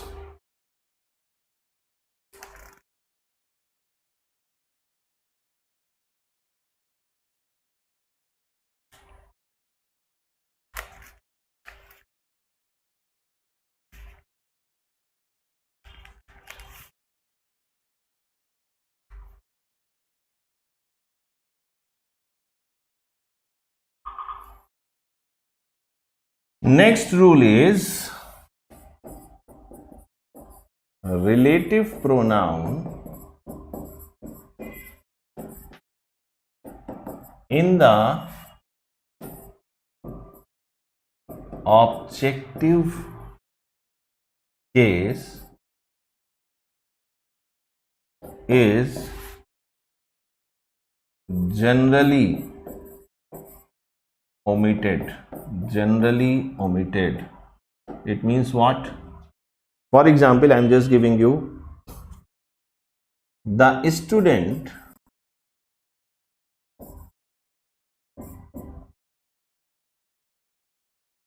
you want to punish is absent today. Is absent today. Now listen very carefully here. He is saying relative pronoun in the objective case. Relative pronoun in the objective case is going to be omitted generally. Now what is the objective case? That you have to understand. What is the objective case? Objective case means when the situation is going to be clear. The situation is going to be clear. For example, he is saying the student you wanted होगा यहाँ पर, you wanted to punish is absent today.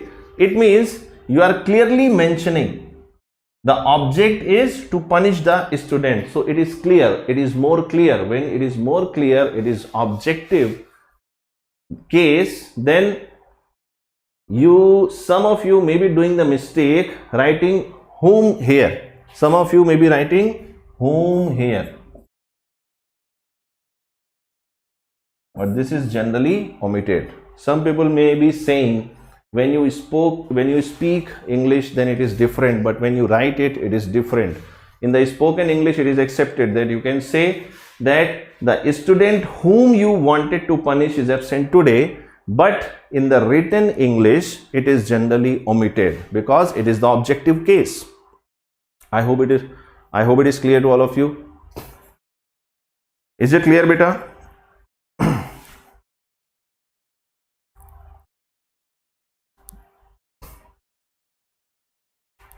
Is it clear? Let us go to the next rule 11. This is use of which. Where you are going to use which? Let us try to understand. For example, it is going to use for infants,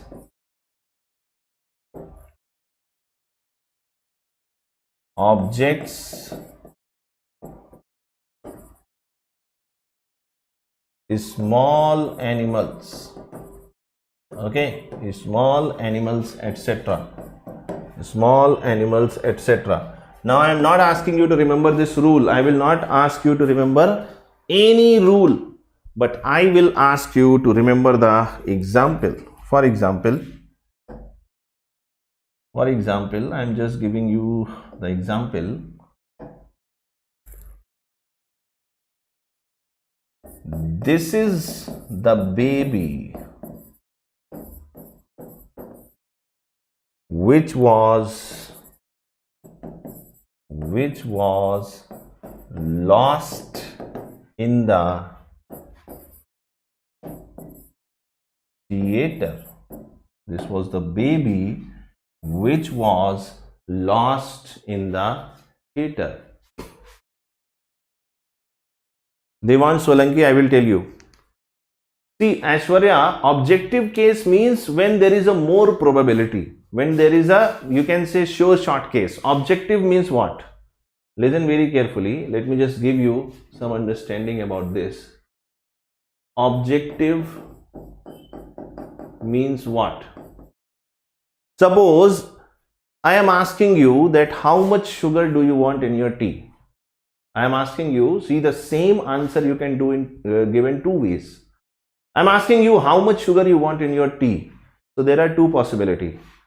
If you are going with the objective case, you will say, sir, please give me 2 spoons of sugar. Okay, I need 2 spoons of sugar. This is objective case, clear cut. And you can say the same thing in other way also. You can say, sir, I want less sugar. I want more sugar. Are you getting this? What is the meaning of objective case? I am just giving you a blunt example. I hope you are able to understand.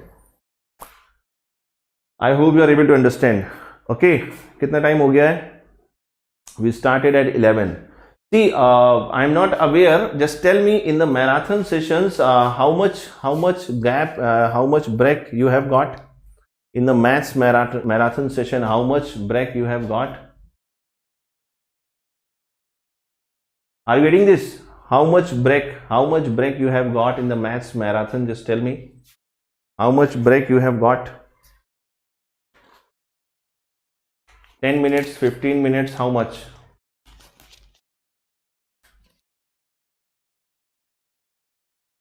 $15 minutes.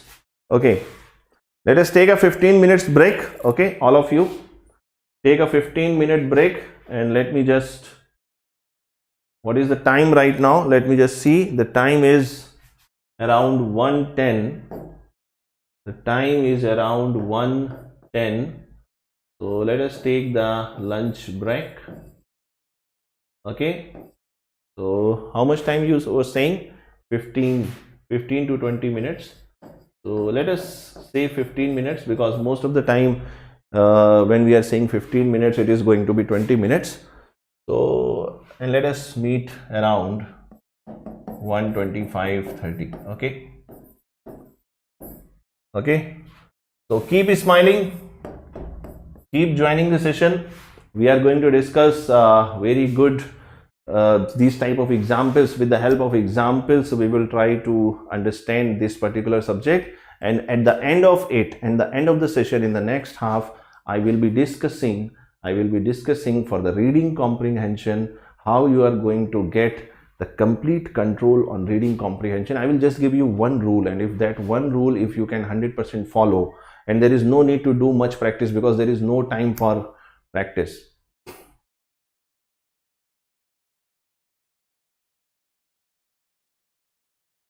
Oh, it's your choice. It's your choice. Okay. And then we will be doing some questions also. Some questions also we'll discuss. And let me tell you, I have not taken difficult questions. I have not taken difficult questions for the simple reason, this is not the time to get demotivated. It is not the time to get demotivated. I could have also I could have given you very, very complex questions, very complex vocabulary terms, but that is not going to be helpful for you. We will do practical things which is important for your examination, and so that your score can be improved. Is it clear? Is it clear, everybody? So friends, let us stop here, and we'll be meeting again after 15-20 minutes. Everybody just relax, and let us meet around 1:25 or 1:30. Thank you so much. Take a break. Okay.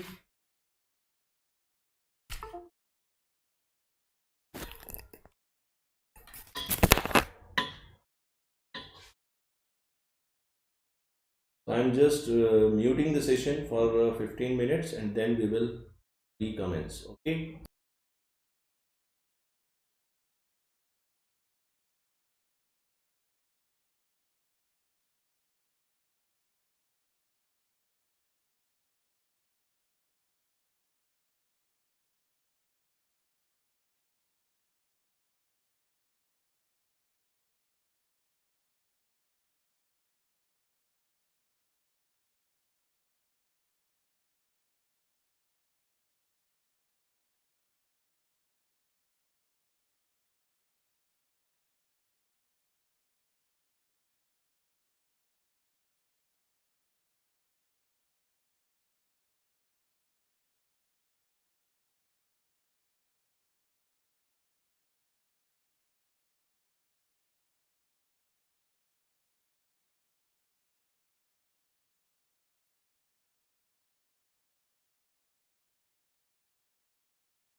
So everyone, welcome back to India's largest e-learning educational platform, that is Great Up. Everybody just confirm whether my audio and visual quality, everything is clear.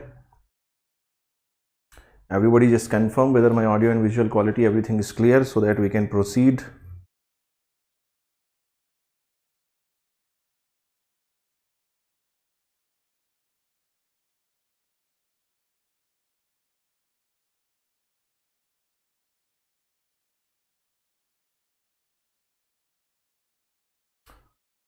Are you getting my voice? Audio, visual quality, everything is clear? So friends, we were discussing some of the rules regarding pronoun. Okay, I hope you are getting some idea about the concepts I am discussing, and hope you are going to use it in the actual examination. Now see friends, just for this 10 to 15 minutes break, when I was not available here, I was getting some information, some calls that there were some students who were requesting me to take some of the vocabulary terms also, some of the synonym, antonyms, these kind of things.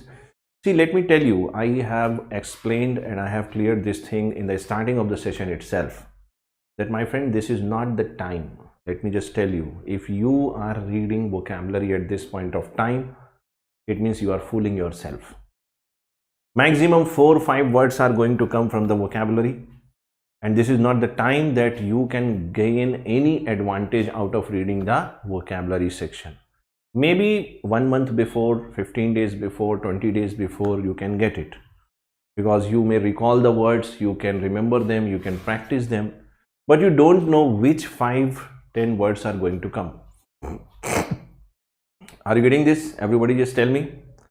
So we will not be discussing the vocabulary section. Vocabulary section, if you are comfortable, then and the word which is going to come in the examination, if you are familiar with that, then it is okay. If not, don't worry about it. Okay. Some of the vocabulary terms, meanwhile in the session when we are discussing things, wherever I get the opportunity, I will try to introduce, so that some words I will be introducing in the class itself. Now, before I proceed to the second part of the discussion, let me just tell you that first we will be having the continuation to the first part that we were discussing, and then I will tell you how to attempt the questions related to the reading comprehension, because reading comprehension, the method, the trick I'm going to tell you, any type of reading comprehension question, you will be able to do it with 100% confidence if you develop that logic. And after that, we will be taking some of the questions also. So let the other candidates quickly join the session so that we may start. Okay.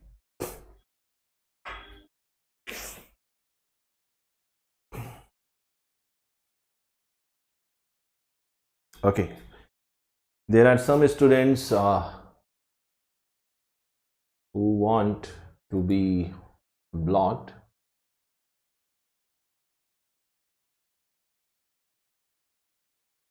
Okay. Shall we start? Shall we start with all your due permission? Shall we start? Everybody just tell me. Everything is clear. So what we were discussing, let me just, yes, we were discussing the usage of which we were discussing. So let us continue from there only.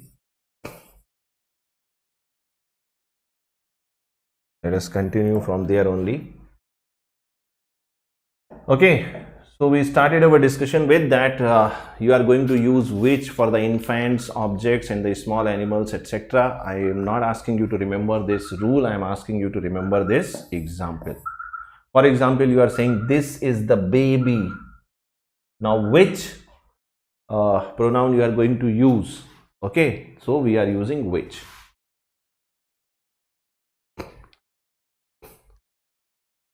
What is critical reasoning? Okay, reasoning itself is reasoning. What is critical reasoning? Okay, now listen carefully. Listen. The next rule, let us see. This was 11th rule. Let us see the next one. Okay, let us see the next one.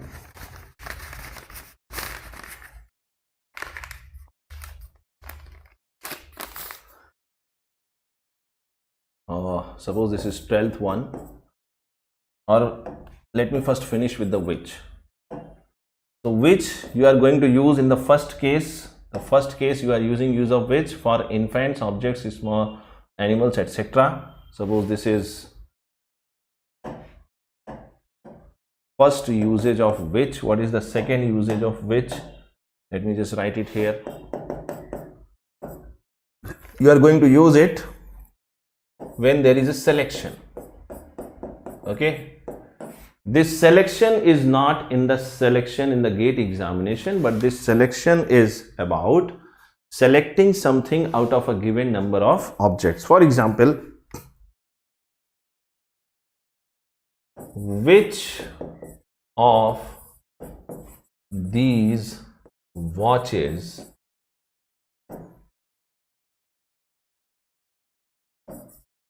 do you want to purchase? Do you want to purchase? So for the selection out of a given number of options, when you are selecting, then see, everybody who is going to create nuisance, I'm going to block him,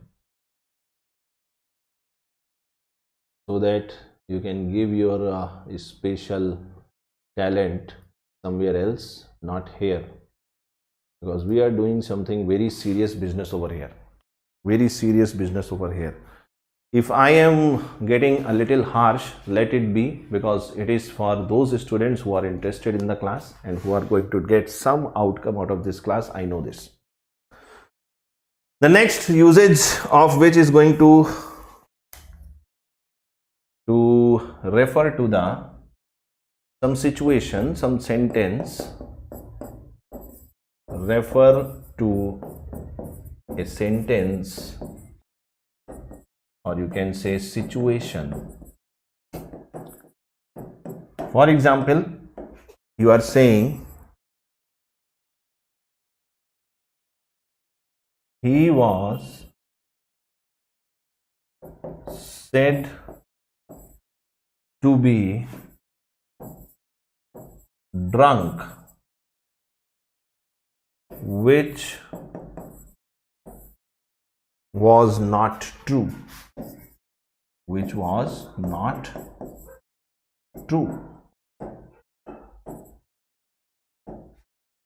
Okay, now the next rule number 12 is about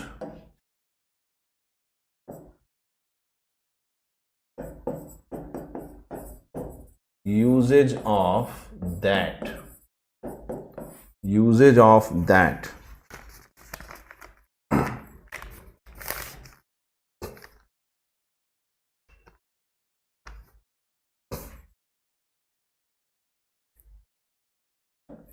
First one is for persons, lifeless things,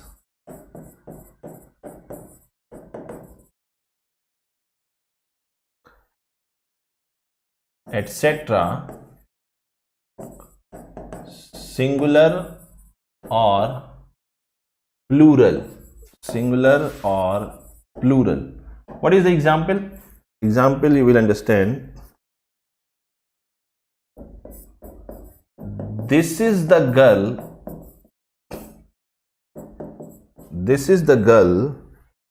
that failed in the exam. So this is how you are going to use that for persons, lifeless things, whether it is singular or plural. Take the second example for inanimate objects. This is the mobile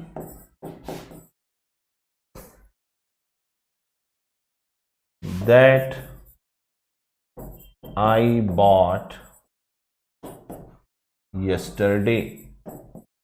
That I bought yesterday. So again you are using it for the inanimate objects.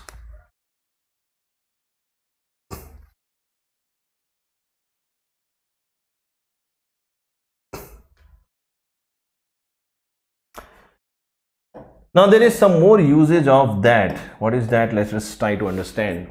For example, if you are writing the weather of Hyderabad is far better than Mumbai. Okay, I'm just making one statement. See, listen. Try to understand, Jayesh. It is not about the exact meaning. Okay, what you are understanding right now, you are understanding it in terms of the literal meaning. There are two ways in which English language going to have the meanings. Number one, in terms of its literal sense and in terms of its usage. Are you getting this? So suppose here I am saying the weather of the Hyderabad is far better than Mumbai. This is going to be wrong. Please. This is going to be wrong. What is the correct statement? The correct statement is going to be the weather of Hyderabad is far better than that of Mumbai. Are you getting this? Everybody just tell me. Are you getting this? See, you forget all the rules, but yes, money perfectly. You forget all the rules, but you don't forget these examples. These examples are going to give you how you are going to correlate these ideas in the examination. This is going to be important. Everybody okay with that? Everybody okay with that?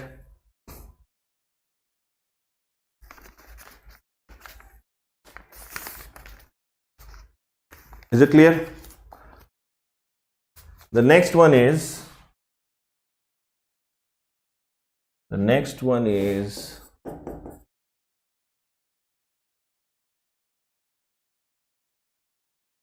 either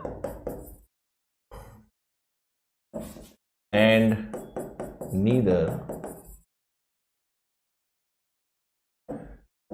Now these are going to be used as a pronoun for two persons, objects or things, etc.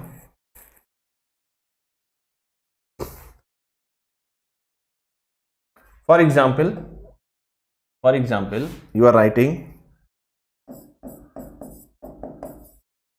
neither Mohan nor Sohan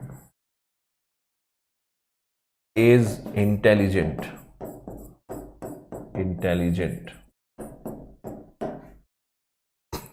Okay.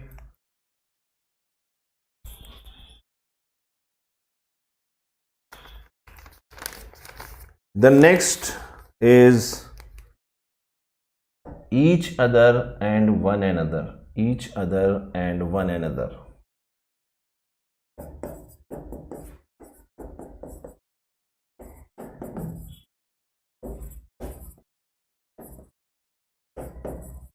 This you are going to use as a pronoun where each other is going to be used for two persons, place or things. For example, let me just give you the example.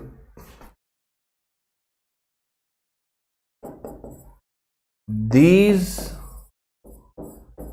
two students love each other. So you are going to use each other as a pronoun when there are two persons, places or thing. Two persons, places or things. And you are going to use one another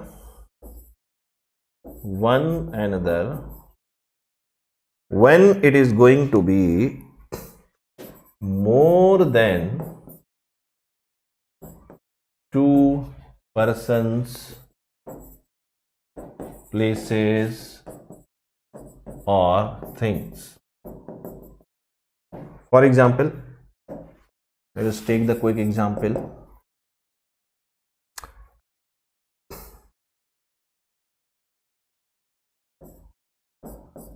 Those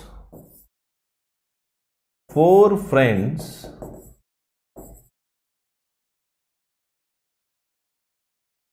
always argue with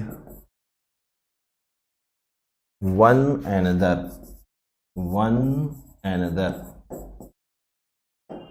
Now I am not asking you to remember these rules, okay, because at this point of time, if you start remembering, okay, each other for two persons, one another for more than two persons, then you will not be able to remember this in the examination. Let me be very clear. But if you remember these examples, now you try to read it again. These two students love one another. It is not going to be correct. What is correct? Two students love each other. Here, more than two, four friends always argue with one another. Now you cannot use here as each other. Are you getting this? Everybody tell me. Very, very important. This is going to be important. Very simple but very strong, very effective rules. Everybody just tell me, are you getting this? Is it clear, Baba? Clear?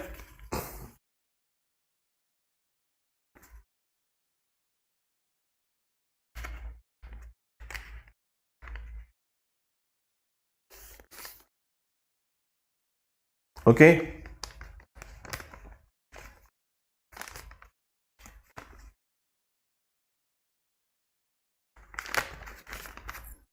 Now see the next one. The next one is going to be 15th. Next one is going to be 15th, and it says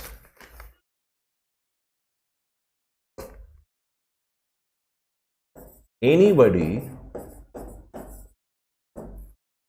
everyone, everybody, etc.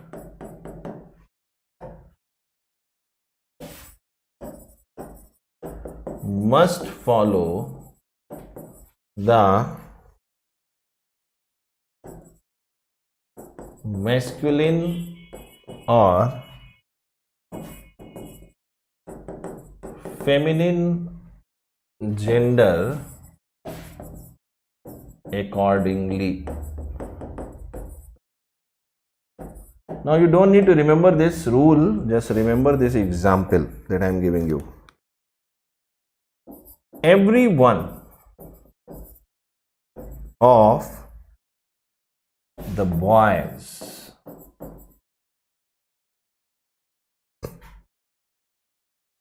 got his admit card. Everybody just tell me.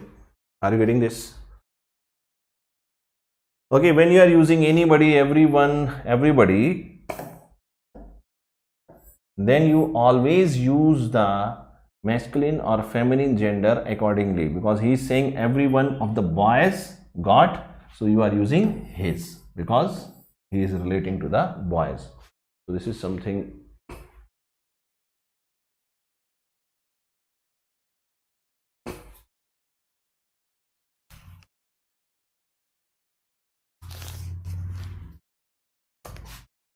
What is your doubt, beta? What is your doubt? See, I don't know what is your intention. Okay. Now, when I start teaching in your saying, then other candidates are not going to be interested. I know what is going to be good for you.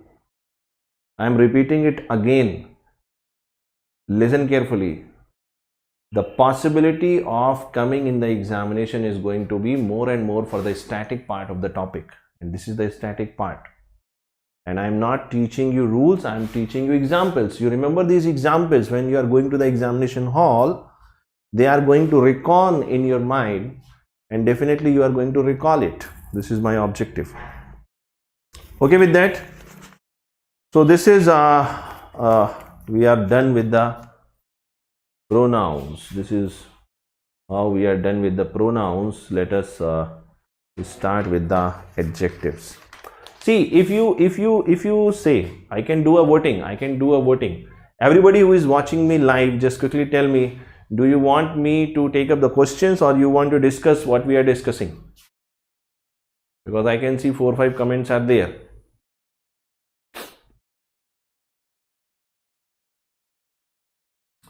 Because you should be enough motivated, then only it is going to have any result.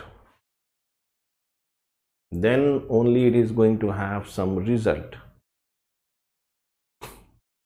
My objective was that for every static part I will give you some rules. Okay, some rules I will give you, and then we will have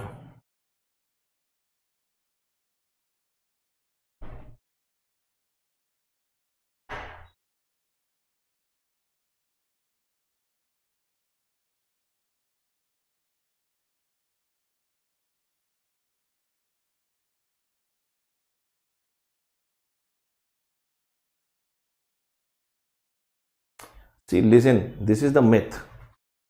Isn't it not a question? This is a question, Baba. I will give you 4 statements. Every one of the boys got something, got this. Are you getting this? Are you getting this, Baba? Tell me. Okay. So let us take some questions first. Okay. I can understand your impatient level, because if you would have this much patience, then you must have been comfortable in this topic. So let us take some of the questions. First we will take some questions and then we will come back. Okay. If you are interested after the questions, then we will come back. So I will let me just start with the reading comprehension. Okay, reading comprehension I will be starting.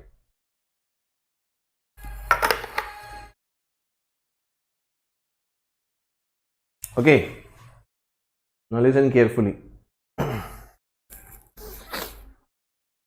So pronoun is over. Now we were supposed to start the adjectives, but later on, after doing some problems, if you are interested. Yes, I can understand, Romit, but the problem is I have to go by the majority.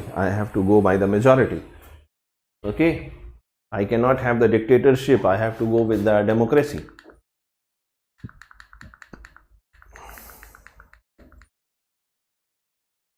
So let me just start with the questions, but before we start the questions, I want to give you the most important understanding for the reading comprehension questions. So many pages I have taken.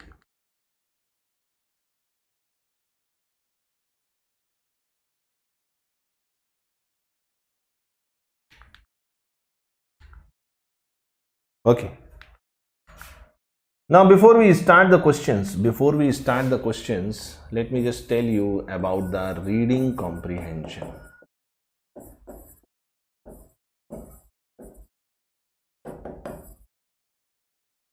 Reading comprehension. Now, please try to understand, this is the area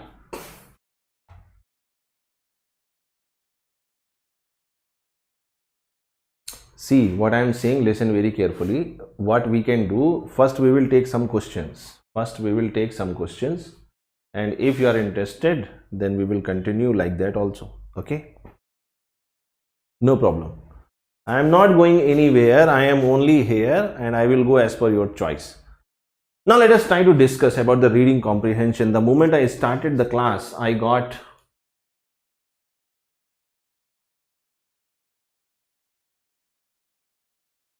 Stefan Victor, that is what I told you in the starting. You don't need to remember any rule. After every rule I am saying this thing. Please do not remember any rule, but remember the example. See, you have to act like a sponge. If you are like a stone, then I will throw 10 buckets of knowledge or water on you. You will not absorb anything. If you are a student, if you want to learn, you have to act like a sponge. A sponge means every single drop of knowledge that I am throwing towards you, you are able to absorb. Okay? Everybody getting that? Okay. So now let us start with the reading comprehension. See what is happening in the reading comprehension. You all must be aware that they are giving some story, some information they are giving. Okay. And they are asking some questions. Based on that story. How you are going to have the reading comprehension, please try to understand. I have one simple rule, and that simple rule is, do not go beyond what is mentioned in the story. That's it. Everybody just tell me, are you getting this or not? Everybody just tell me. This is one simple rule for the questions related to reading comprehension, and I can assure you that if you follow this, none of your question of reading comprehensions are going to be incorrect. Everybody just tell me, are you getting this? Now some people will say, sir, what is big in this statement? What is the big issue in this statement? See what is happening. Suppose I am giving you a story. Suppose I am telling about myself. My name is Ashutosh. I am this, I am that, I am this, I am that. But what is happening? If you are reading that passage, then you have already some preoccupied notions in your mind. If somebody else is reading that passage about me, he is having a different preoccupied notions in his or her mind. It means what? Whenever a story is given, we want that everybody must understand in that frame only, that is required.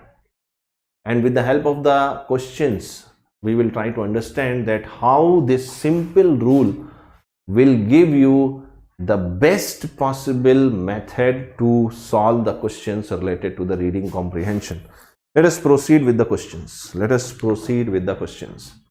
See the first question. And you are going to tell me what is the answer. I will not tell. You are going to tell me what is the answer.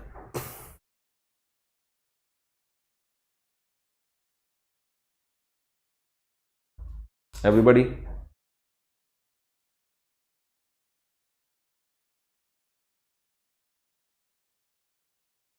Can you tell me what is the answer? You have to fill in the blank. Choose the most appropriate word from the options given below to complete the following sentences. If we manage to our natural resources, we would leave a better planet for our children.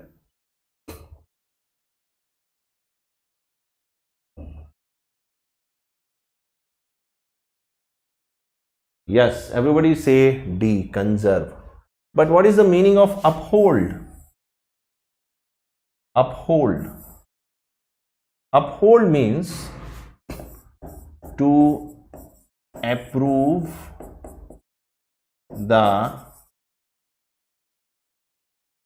validity of something. Okay. Are you getting this? Uphold. Withhold means to disapprove. When you uphold something, yes, you can relate it conservation of the natural resources, but try to understand whenever I discuss, I want to discuss it in totality so that you get the complete picture.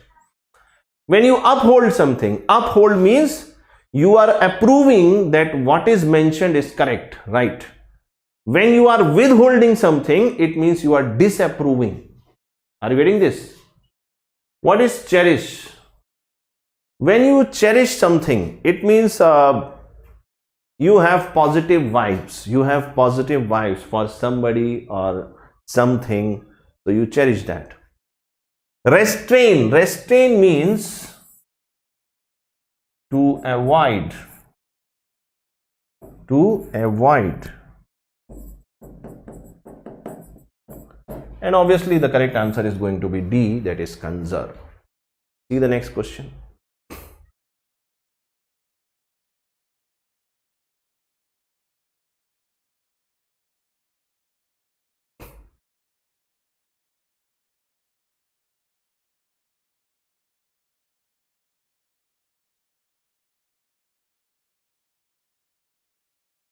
Yes, everybody just read this question and try to give me the answer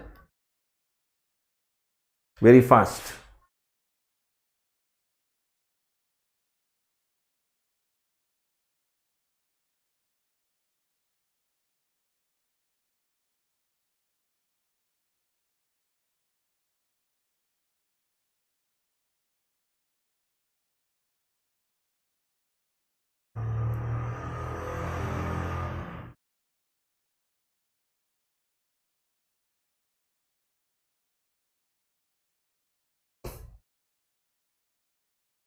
Some people are saying C, some people are saying D. Listen, listen, listen. See, this is the common mistake you are doing. This is the common mistake you are doing in most of the problems. Please try to understand the sentence first. Do not directly jump to the answer, because when you are dealing with the verbal ability questions, most of the time you are in a hurry. You are in a hurry. That should not be the case. You should always take a pause and read the statement carefully. What he is saying. His rather casual remarks on politics, blank, his lack of seriousness about the subject, lack of seriousness about the subject. Are you getting this? He is saying his rather casual remarks on politics, blank, his lack of seriousness about the subject. Now, can it be masked? Can it be masked? Some people are saying, can it be masked? What is the meaning of masked? Masked means to hide something. Yes or no? Masked means you are going to hide something. What is the meaning of betrayed? Betrayed means to deceive someone. To deceive someone. मतलब अगर simple language में कहें, किसी को धोखा दे देना. ठीक है? To deceive someone is betrayal.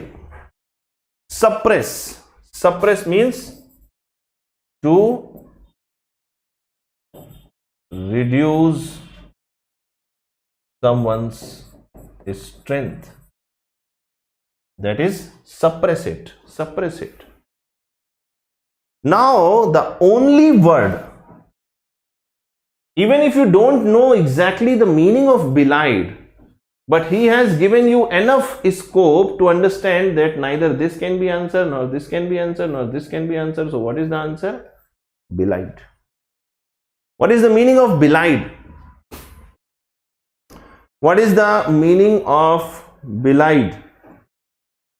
Belied means that you are trying to give, suppose I am not very good in riding the motorcycle, but when I am talking to my friends, I am saying that I can run my motorcycle at the speed 200 km/h. But when I am going to actually ride the bike, then it is going to be belied. Belied means हवा निकल जाना, फुस हो जाना. It means it is going to be giving an impression that what you are saying is not true.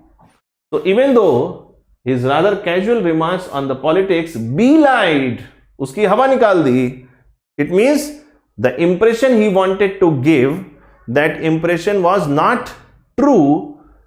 His lack of seriousness about the subject. Everybody just tell me, are you able to follow this?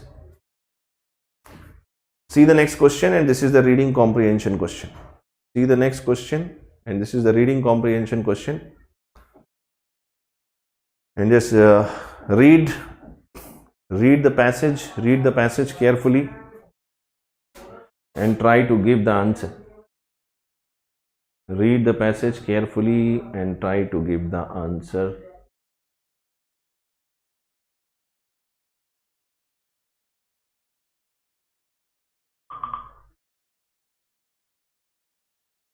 Just read it carefully.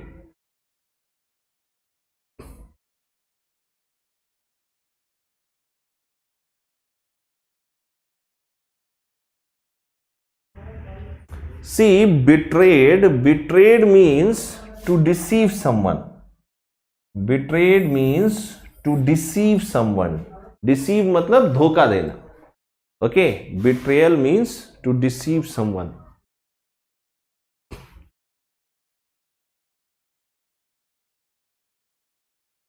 See, I think according to me it is visible.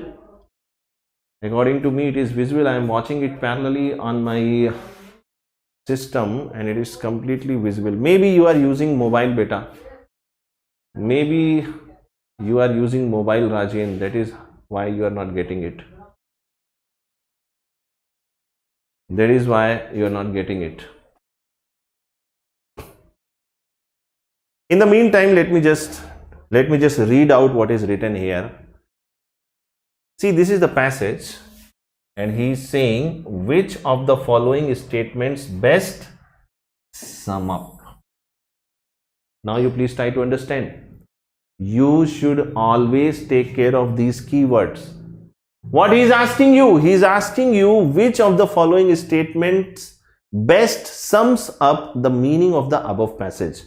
It means what you have to do, you have to read this passage and you have to find just one statement which is going to be 100% true without going beyond this passage. You remember that rule?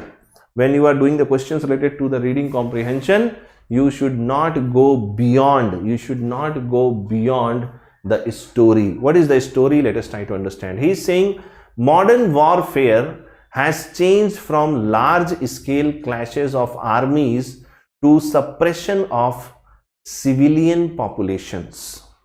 Okay, he is talking about modern warfares. Now he is saying chemical agents that do their work silently appear to be suited to such warfare, and regretfully, regret means that in Hindi we call it as pachtawa. Regret means in Hindi we call it as pachtawa. When you feel that you have done something wrong, that feeling we are calling as regretful. There exist people in military establishments who think that chemical agents are useful tools for their cause. There exist people in the military establishments who think that chemical agents are useful. I think it should be tools. Okay, it should be tools for their cause. Now listen carefully. He is asking how to sum up the passage. Now what we have read, this story, if you want to sum up in one statement, can you sum it up? Can you sum it up? Now, if you are not able to sum it up, just read the statements. From the statements, you will be able whether this is going to be the correct one or not. First option is saying modern warfare has resulted in civil strife. Now listen very carefully. The first question you have to ask, that you have to remain within the story. What is the story? He is saying the modern warfare has changed from large scale clashes of the armies to the suppression of the civilian population. He is talking about suppression. Yes, it will be posted, Hari beta. It will be posted. Number of times I have said. He is talking about suppression of the civilian population.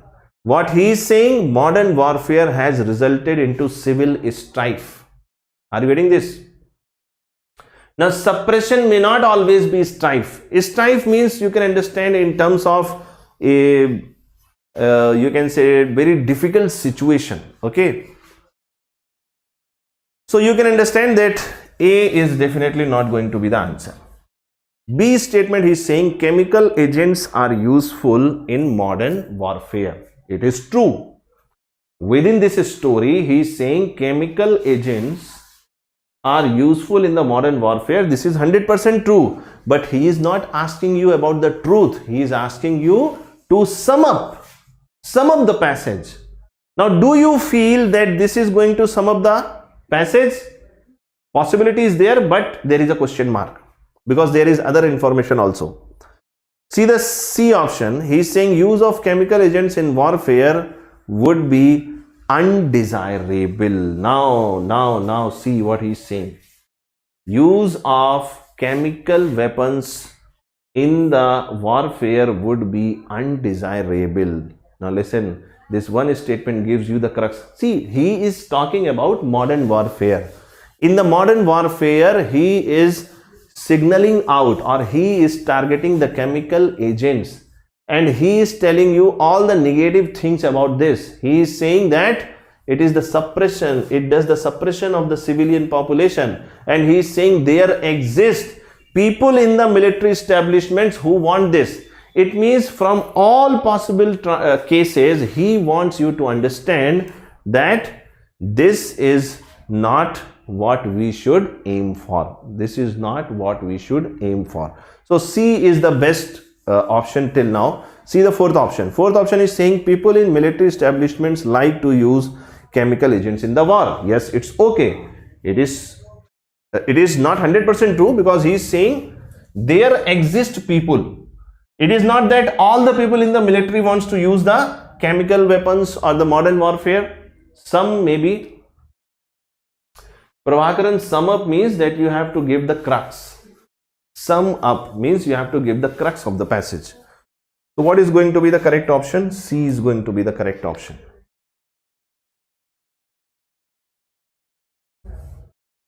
See the next question. Yes, gist of the story. Gist of the story. Suppose he is asking which of the following statement is true as per the given passage, then the situation will be different. Are you getting this, everybody? Just read the question carefully and tell me what is the answer. Very fast, very fast.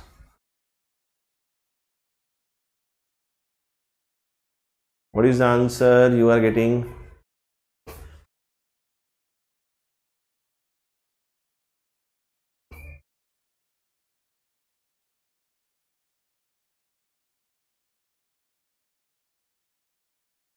Okay, Aman, don't get angry. I am trying my level best. Okay.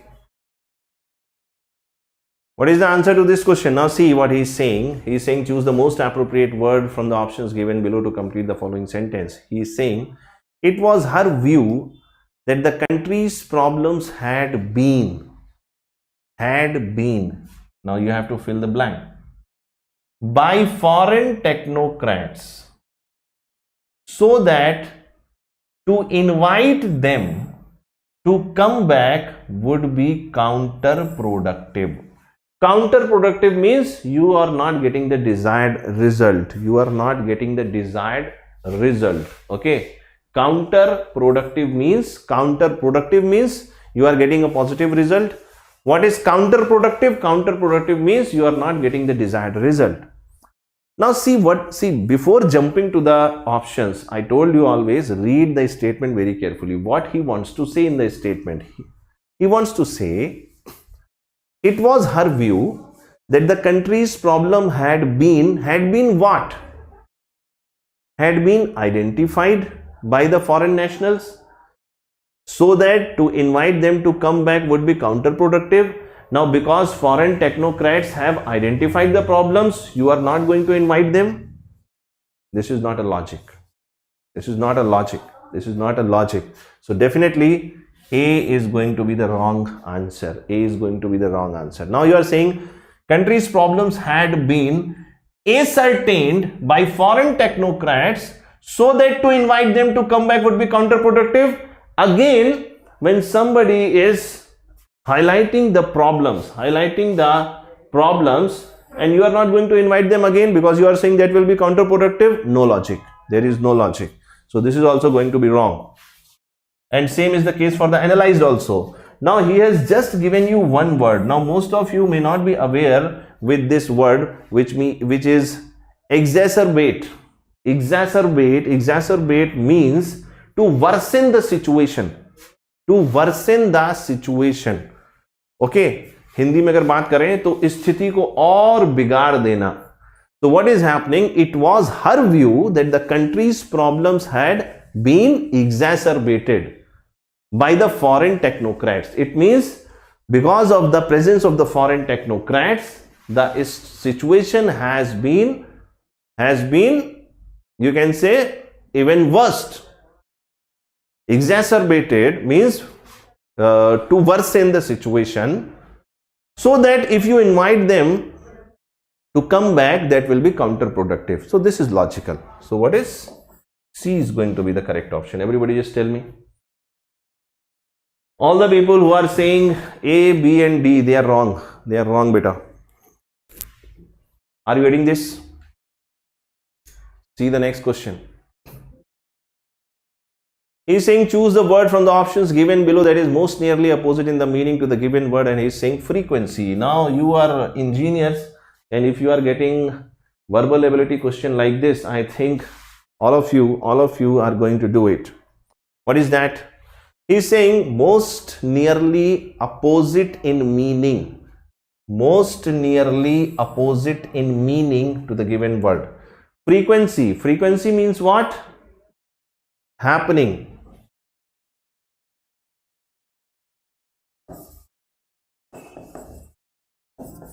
Again and again after a gap. Happening again and again after a gap. Now this is the same thing which is periodicity. So periodicity is going to be wrong. Now gradualness. Gradual means with a slow speed. Gradual means with a slow speed. Okay. So this is also going to be wrong. Persistency. Persistency means to remain for a long period of time. Long period of time. So this is also wrong, because frequency means what? It is happening after a period of time. So only option which is going to be the correct answer, that is rarity. Rarity means, you can say, not occurring easily. Not occurring easily. So what is the correct answer? The correct answer is B. Everybody just tell me, are you getting this or not?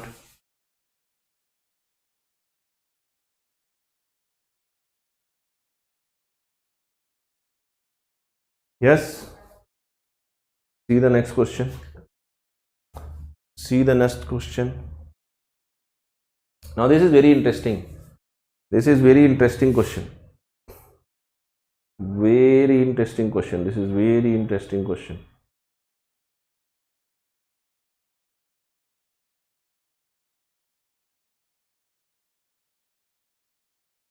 This is very interesting question.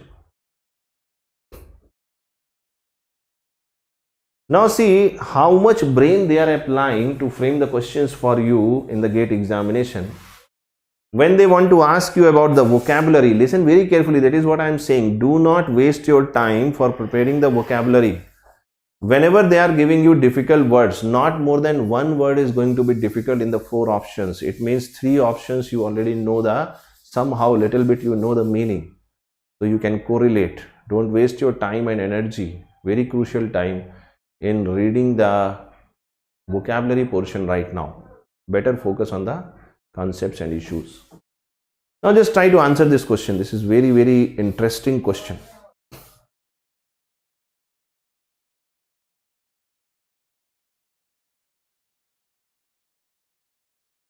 Kanhaiya Thakur is saying sir ये 5 hours के बाद कुछ करने की जरूरी है। सी बेटा ये तो तुम्हारी मर्जी है, अगर चाहो तो एग्जाम दो, इसके बाद ना चाहो तो मत दो। See, nobody is going to be with you during the examination. You have to be there. So instead of taking something in the other way, the best way is, if you are getting benefited, try to enjoy that, otherwise leave that. Listen carefully what he is saying. Everybody is giving A, B, C, D, all the answers I am getting now. I knew this because this is going to be a very interesting question. Now listen carefully. I told you before you jump to the options, please understand the sentence very properly. What the sentence is saying: under ethical guidelines recently adopted by the Indian Medical Association, human genes are to be manipulated. Very strong word. Very strong word. Manipulating the human genes. Only to correct diseases for which. Now you understand what is the framework. Now you understand what is the framework. He is saying Indian Medical Association has published recently the guidelines, ethical guidelines, that human genes are to be manipulated only to correct disease. Now you suppose you are the Indian Medical Association and you are saying that the human genes are going to be manipulated only for those diseases for which similar treatments are unsatisfactory. Now similar is not going to be a, you can say, is going to match with this strong word. Manipulating the human genes is a very strong case, very strong case. I hope you are getting this point. It means it cannot be similar treatments. So definitely this is wrong. Most treatments are unsatisfactory. Now this is also not a strong point. If most of the treatments are not going to be satisfactory, then you are going to play with the human genome. No. It means uncommon. This is also not going to suffice with the strong case that is given in the passage. This is a passage and he is talking about manipulating the human genes. It means only and only you can go with the available treatments. Only and only you can go with the available treatments. This is a very strong word. It means if I am the Indian Medical Association, I am saying if the available treatments are unsatisfactory, then only you can go for manipulating the human genes, not otherwise. Everybody just tell me, are you able to follow this? Everybody better tell me, are you able to follow this? Okay, same question.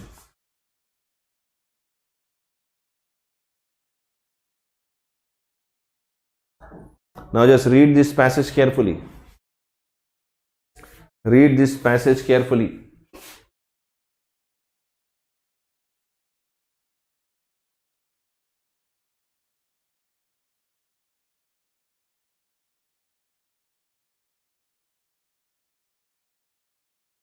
Everybody, read the passage carefully and try to give me the answer. अरे बाबा fast क्या? I am not a train beta. I cannot run fast. I am a human being. Okay, I have emotions. I am emotional about you, your examination. I cannot run fast. Now see, I have just given you one statement for solving the questions related to the reading comprehension, that is, do not go beyond the story given in the passage. Do not go beyond the story given in the passage. Now let us see what the passage wants to say. He is saying the horse has played a little known but very important role in the field of medicine. Okay. Horses were injected with toxins of diseases until their blood built up immunities. Okay. Then a serum was made from their blood, and serums to fight with diphtheria and tetanus were developed this way. Now listen carefully. The moment you read it, you understand he is giving you a fact. Are you getting this? He is giving you fact. It means for normal passages in which there is a possibility of little bit here and there, you can go. But in this passage, you cannot go even a micro millimeter. You cannot go beyond the passage because he is giving you a fact. Are you getting this? Now he is saying it can be inferred from the passage that horses were, listen very carefully, horses were given immunity to disease. Do you think it is correct? Do you think horses were given immunity? They are saying the horses were injected with the toxins of the diseases until their blood built up the immunities. So you are not giving. Are you getting this? You are not giving immunities. Are you getting this? Okay. He is saying that horses were. Wait, let me just read it again. B option. I think there is something wrong in this. Some statement word is missing.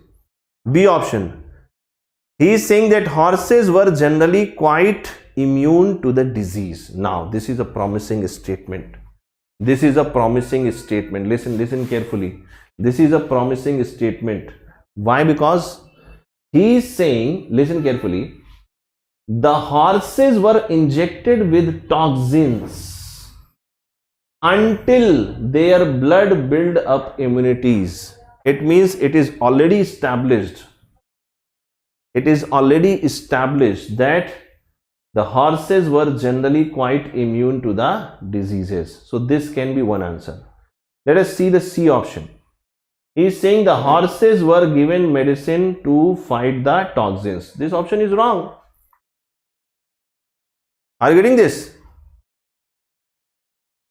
The horses were given medicine not to fight the toxins, but to develop the immunity. Are you getting this? This is a fact. In the factual questions, you cannot go here and there. See the D option. That horses were given diphtheria and tetanus serum. Completely wrong. This is completely wrong. So what is going to be the correct statement? What is going to be the correct statement? Everybody just tell me, are you getting this option clear?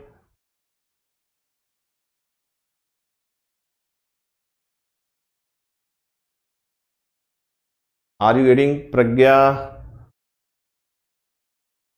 Pragati? Everybody just tell me, are you getting this idea clear in your mind? How you have to have the thinking process to answer these questions? Tell me yes or no.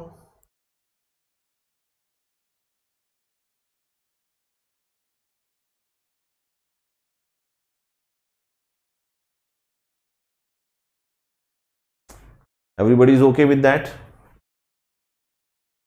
See, whenever he is giving you the story in the form of a fact, then you should be very, very happy, because answer is going to be very easy, because you don't need to go much here and there. Okay. Next question. Which of the following options is the closest in meaning to the word given below? Latitude. Latitude. Latitude.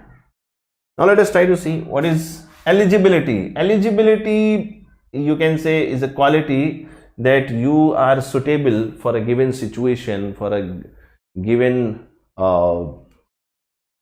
situation, you can say, okay, circumstance. So this is not going to be the correct meaning of latitude. Coercion. Coercion means with force. Okay, coercion. Coercion means with force. Okay. Then you know what is freedom. Meticulousness. What is the meaning of meticulousness? Very minute details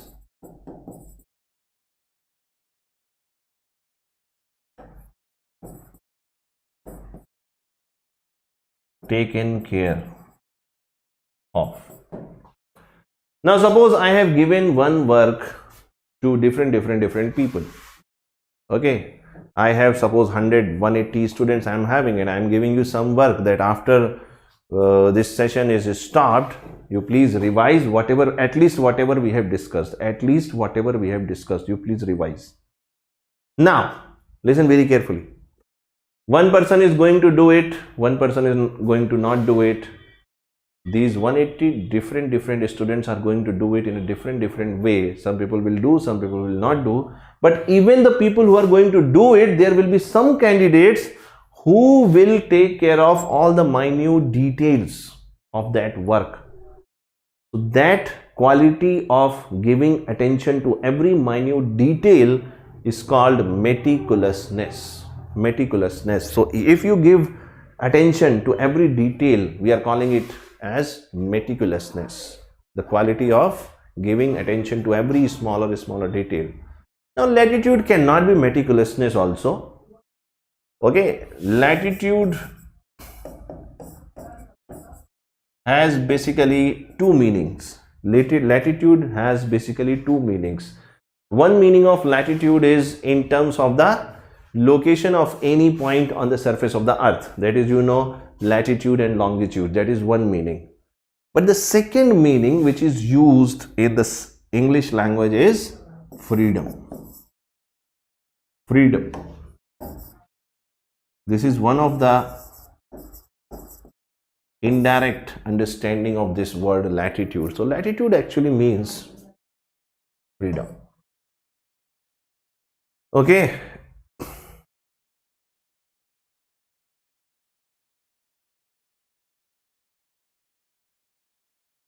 Is it clear? See the next question.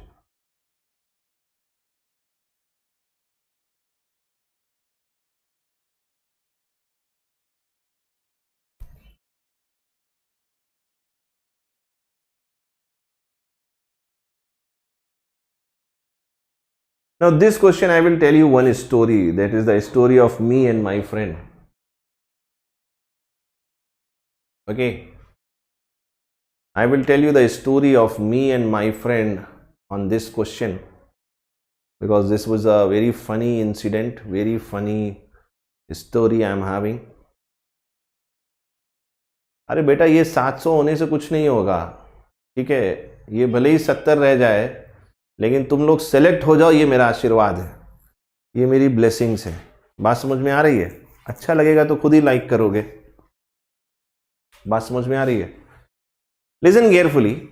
He is asking you to identify the incorrect part of the statement, and he has identified the different parts of the statement as ABCD. The statement is saying, I requested that he should be given the driving test today instead of tomorrow. Are you getting this? Yes. See, I have a very close friend, and it is around 14, 15, I think 16 years back. 16 years back. This is this story. This is see, Mr. Kundu Mr. Kundu, beta, you don't understand that what action I can take here from here. Okay, if you want to disrupt the peace and if you want to disturb the class, you don't know how much and what kind of action I can take. Okay, are you getting this? So do not try to distort the decorum of the class.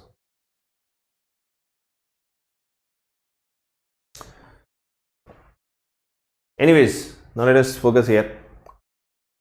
Forget the story. My mood has changed.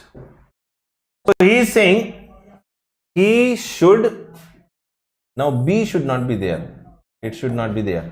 He should give. He should give the driving test today instead of tomorrow.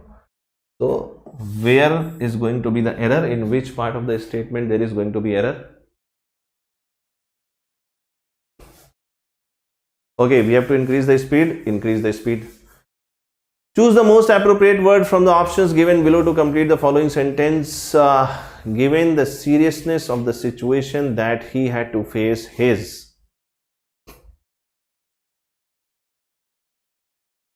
Now tell me what is the answer.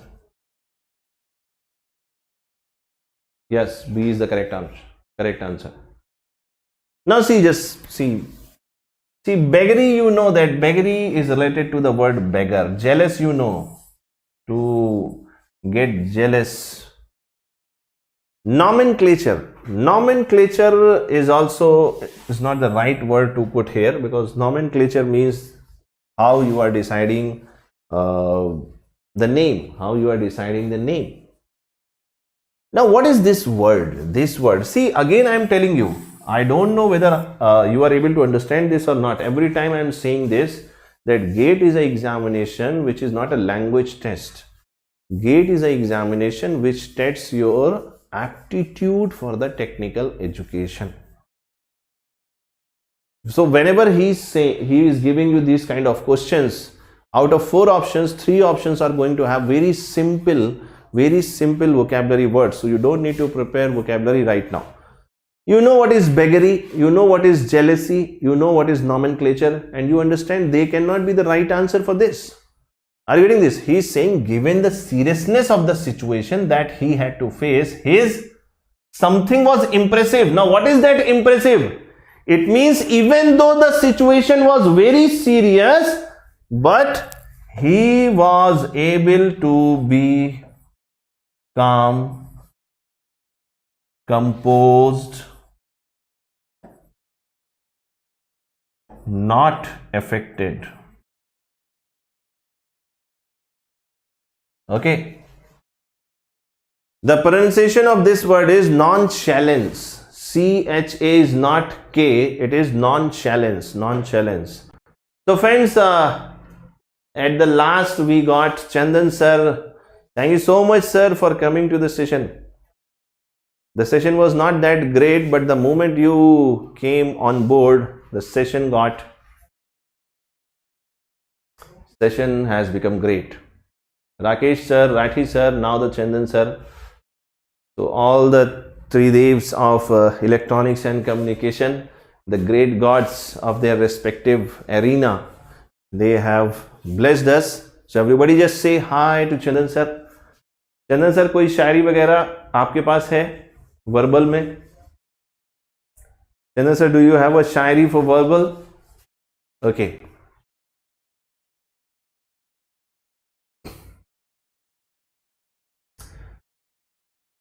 So when we say it is non-chalance. Some people are saying non-chalance. No, it is non-chalance. Sha word, sha sound you have to use. Non-chalance. Non-chalance means to be calm, composed and not affected. To be calm, composed and not affected. So now this is going to be the right word. Given the seriousness of the situation that he had to face, his non-chalance was impressive.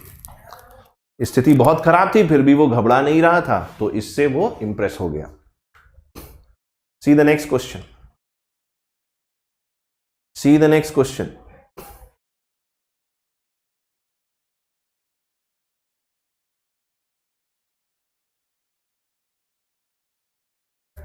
Just read the question carefully. Now again, this is unseen passage.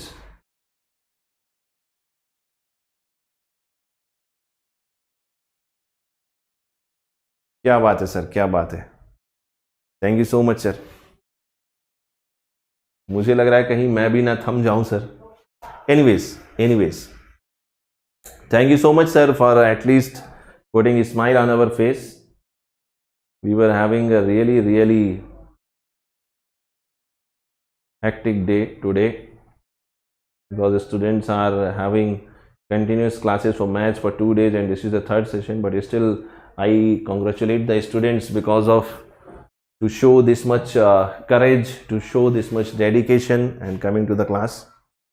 Okay, now just you will get the PDF. Don't worry, the link of the Telegram is in the description below description. Now see, unseen passage. I have just given you one simple logic, and that logic is do not go beyond the story. Do not go beyond the story. What is the story? Let us try to understand. He's saying one of the legacies of the Roman legions was discipline. In the legions, military law prevailed and the discipline was brutal. You can say legacy. What is the meaning of this word legacy? Legacy means, you can say, in one word, if I have to say, suppose inheritance, you can say. Suppose your previous generation or previous to previous generation has acquired something, and that something is being transferred to you or your generation. So that is the legacy of your family. Similarly, he is talking about the legacy of the Roman legions, which is being transferred over the generation. Now he is saying in the legions. Now what is the meaning of legions? Legions, you can understand, for example, you can say kind of troops. In the military there are troops. Okay, he is saying in these legions military law prevailed and discipline was brutal. Now brutal is a very strong word. Brutal is a very strong word, so be cautious. Then he is saying discipline on the battlefield kept units obedient. Obedient means to follow the rules, regulations, law, discipline. Intact means within the framework, and fighting even when the odds and the conditions were against them. Now listen carefully. This is a very dangerous passage. Listen very carefully. It is kind of open-ended passage. Okay, nothing is being concluded in this passage. So there can be this answer, there can be this answer, there can be this answer. But how you are going to find the correct answer? Do not go beyond the story given in the passage. What is that? He is saying which of the following statements best sums up. Again you got sums up. Now just read the statements. He is saying thorough regimentation was the main reason for the efficiency of the Roman legions even in adverse circumstances. Now it looks very promising. Why? Because see, he started with a negative sentence in the passage. One of the legacies of the, see Aditya Nair beta, tum binodhi ban ke reh jaoge. You will become Binod only. Don't test my patience. This is my last warning to you. From Aditya Nair, you will become Binod Nair. Don't test my patience. Are you getting this? Get some life. Go to some other place. You don't disturb the class.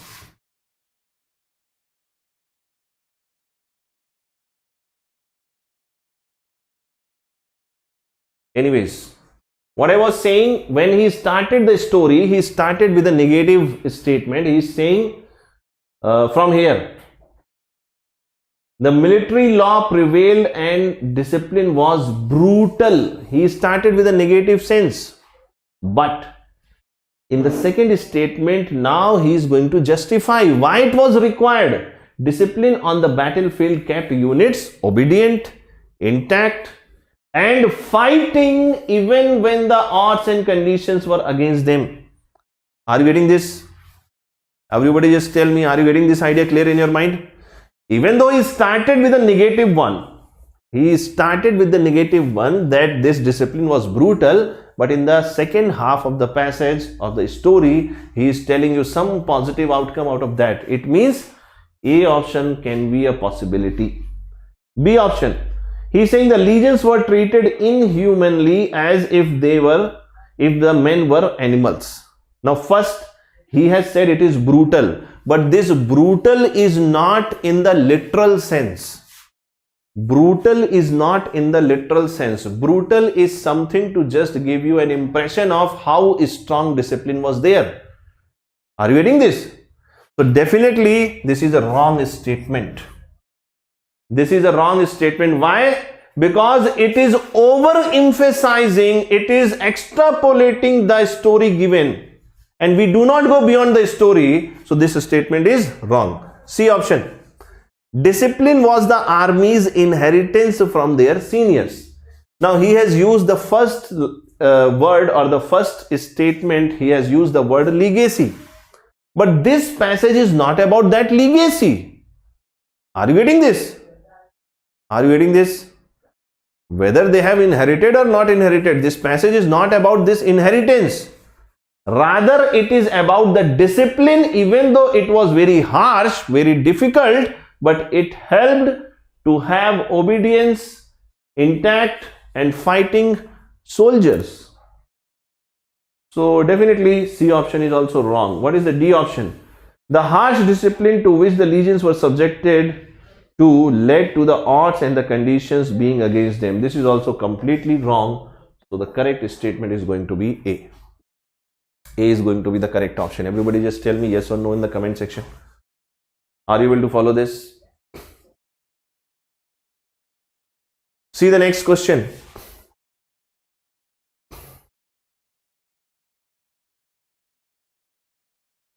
He's saying you can always give me a ring whenever you need. Now see, the problem with the engineering candidates is that they are so weak in English that even if somebody is writing ring, and you tell me honestly, how many candidates were thinking of this ring? I can assure you that at least 50-60% of the students might be thinking for this ring. This is not this ring, this is phone call ring. Okay. So the statement is you can always give me a ring whenever you need. Now he is saying which one of the following is the best inference. Inference. When it says inference, what is the meaning of infer? What is the meaning of infer? Listen carefully. What is the meaning of infer? Meaning of infer is, suppose I am telling you A is equal to -1, B is equal to 2 and C is equal to 0. Are you getting this? Suppose I am just giving you an equation, values. Are you getting this? Let us try to understand it in the most technical way. What is the meaning of inference? Please try to understand. Inference means some values are given, some facts are given, and he is asking you to give the final equation. Final equation. This is what we call as inference. This is how you are going to infer. Now listen, but there is a difference between this and this. I am just trying to make you understand what is the meaning of inferring something, inference. Now see, he is saying because I have a nice collar tune. Now this is illogical. This is illogical. If you have a nice collar tune, so it should not be the reason that you can always give me a ring whenever you need because I have a good collar tune. So definitely this is wrong. Because I have a better telephone facility, this is also not promising. Because a friend in need is a friend indeed. Now this is something very heavy. It suffices. So you can go with that. Because you need not pay towards the telephone bills when you give me a ring. This is also wrong. What is the correct answer? C.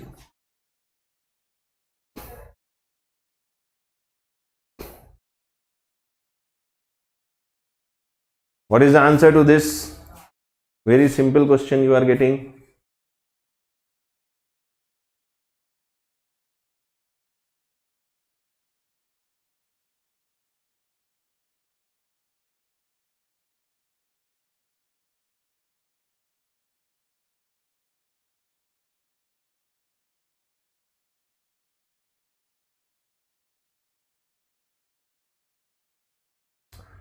Yes. Everybody is saying B. Dare to commit mistakes. Dare to commit mistakes. So everybody is okay with that. So I think now, see, just by attending 3 hours, 4 hours session, you started answering the question. You started answering the question. See the next question.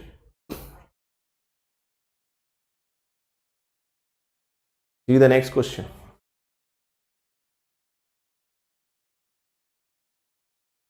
Listen carefully. He is saying there were different streams of freedom movements in colonial India carried out by the moderates, liberals, radicals, socialists, and so on. Now you don't need to fear about these words. You don't need to fear about these words, okay? Because you are not a student of history. You don't need to worry about that. Now what you have to understand is, he is saying which one of the following is the best inference. Again, he has given you A is this, B is this, C is this. Tell the equation. That is called inference.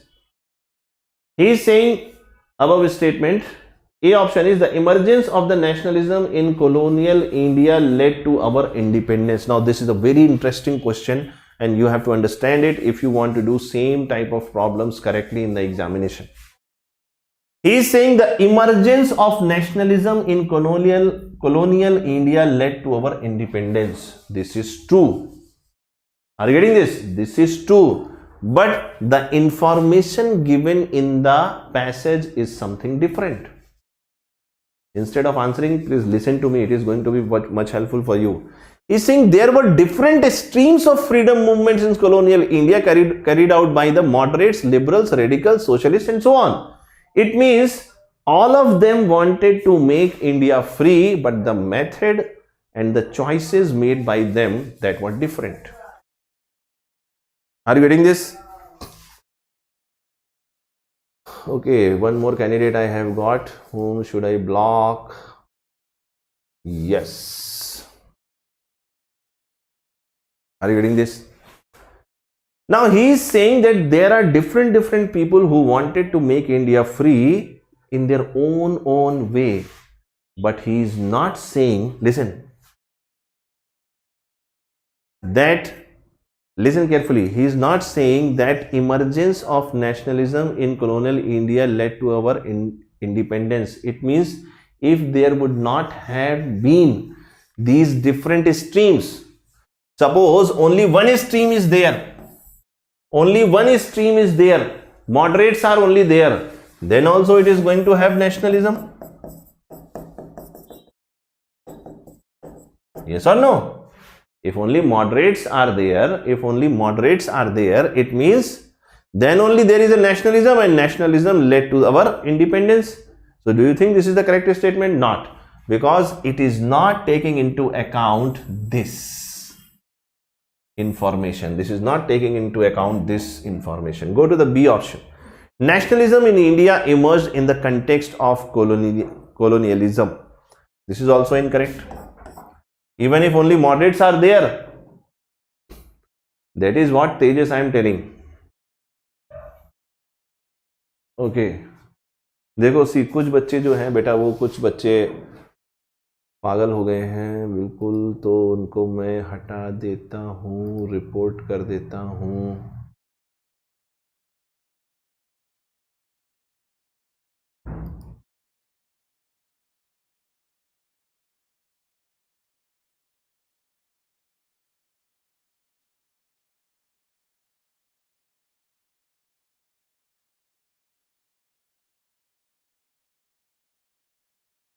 सी अगर अभी के अभी मैं चाहूं तो बेटा यहीं से कंप्लेन हो जाएगी तुम्हारी.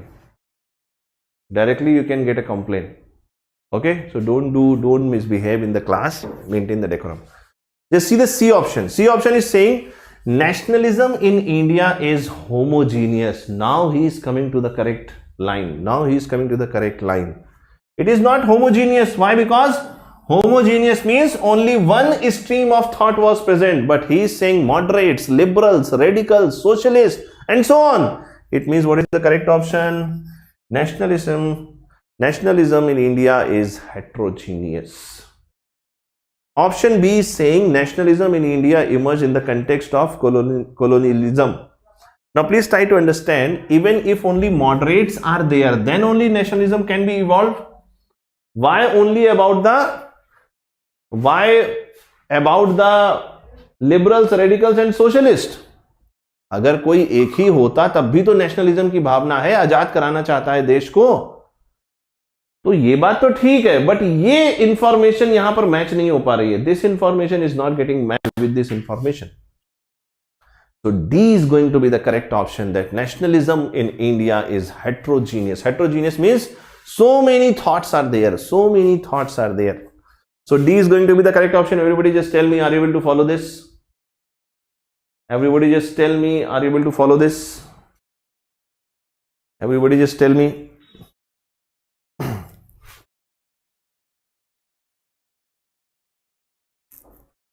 Everybody just tell me. Is it clear?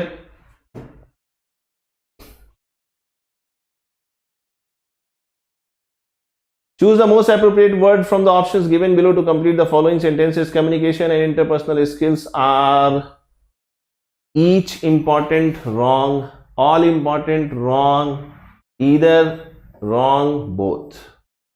Both important in their own way. Everybody just tell me. Prabhakaran, just we are about to finish. Don't worry, we are about to finish. Next question.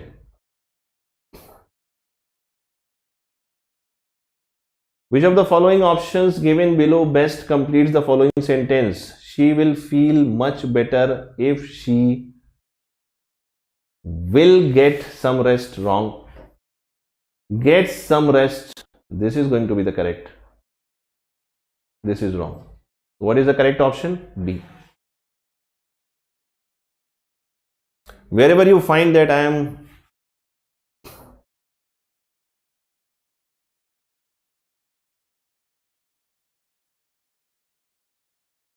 Sheflin, beta, Sheflin, I think you are not aware with this, that if you are doing this kind of nuisance on any public portal, this is a public portal, approximately 200 candidates are there. I have to just take one action, and with your local authorities, you will get an FIR being registered on your name. Do not dare to misbehave in these sessions. They are very, very crucial. I never said this thing when we were having classes earlier, because that is okay. But right now, after 5 days examination is there, I will not allow you to disturb and play with other candidates. I will take the most severe action, let me tell you. Anyways, see the next.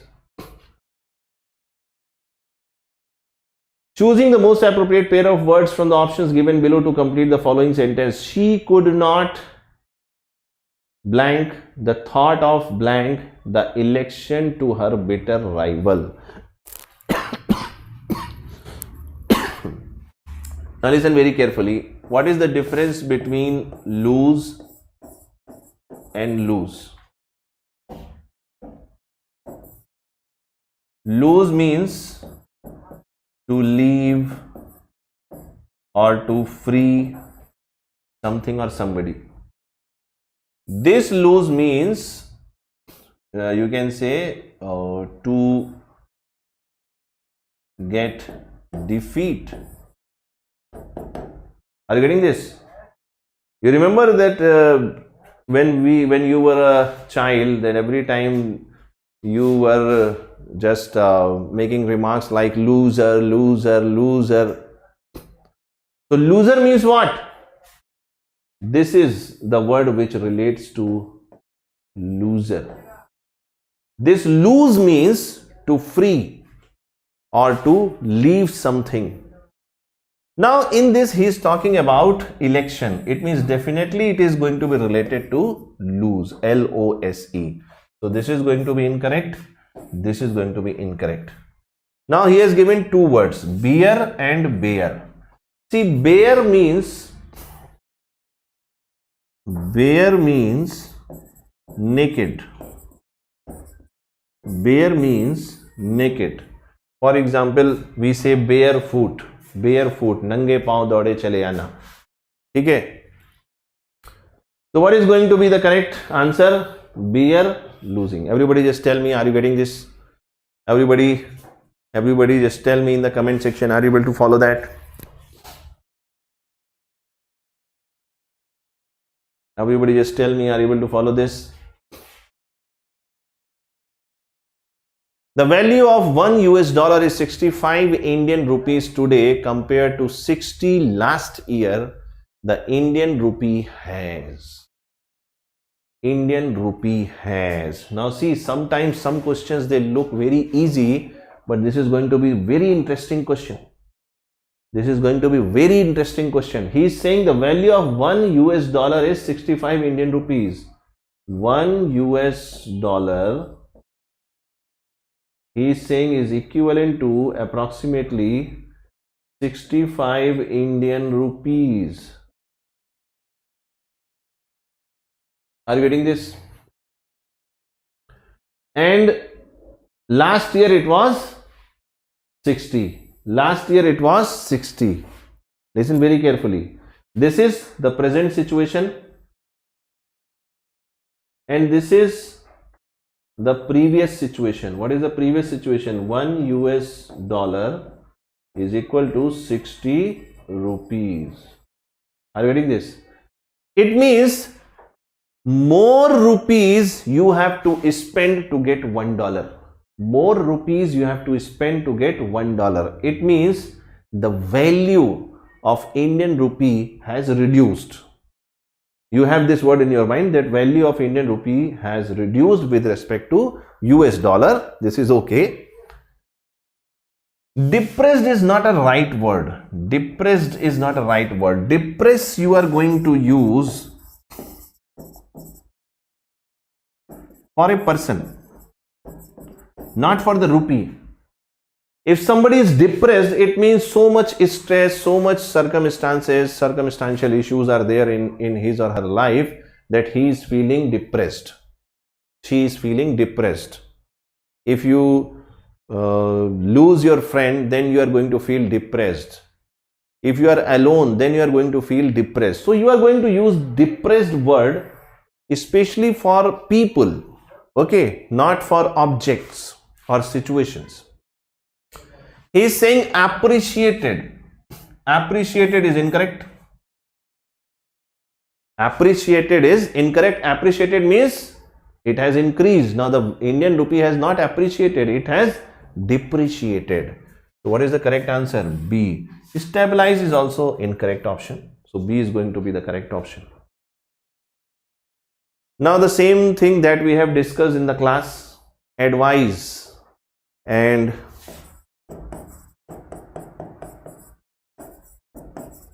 advise. This is going to be a noun and this is going to be a verb. So advise is going to be a noun. Everybody just tell me, are you comfortable with this? Next question. Which of the following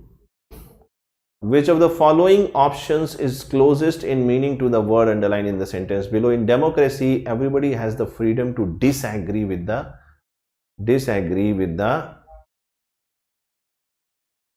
government. See, decent is not going to be the correct answer. Decadent, if you don't know, no problem. Descent is also not correct. Descent, you can say falling down. You can say descent, falling down. Descent is going to be the correct answer. Descent is the correct answer. Everybody just tell me, are you able to follow this? See the next question. While receiving the award, the scientist said, I feel vindicated. Which of the following is closest in meaning to the word vindicated? Now first you have to understand what is the meaning of vindicated. What is the meaning of vindicated that you have to understand.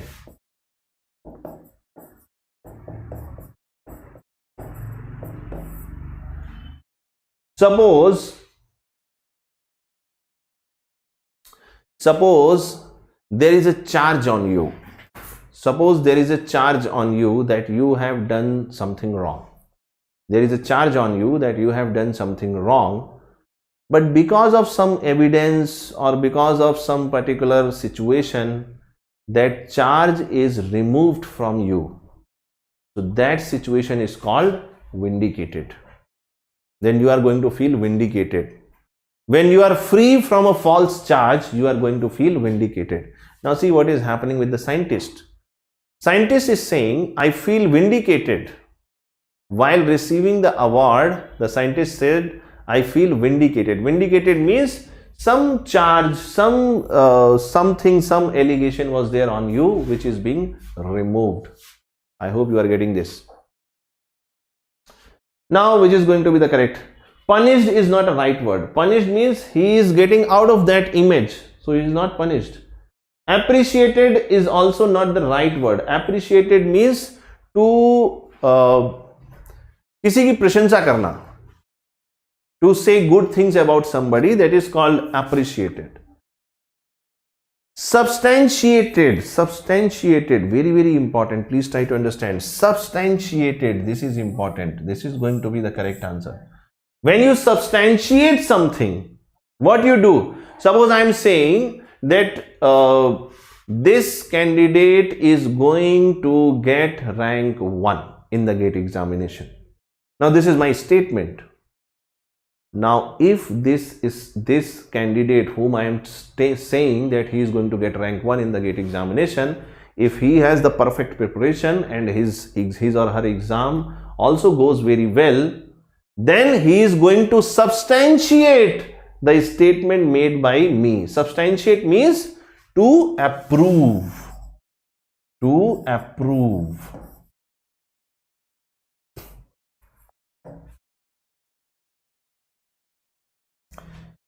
Now what is this?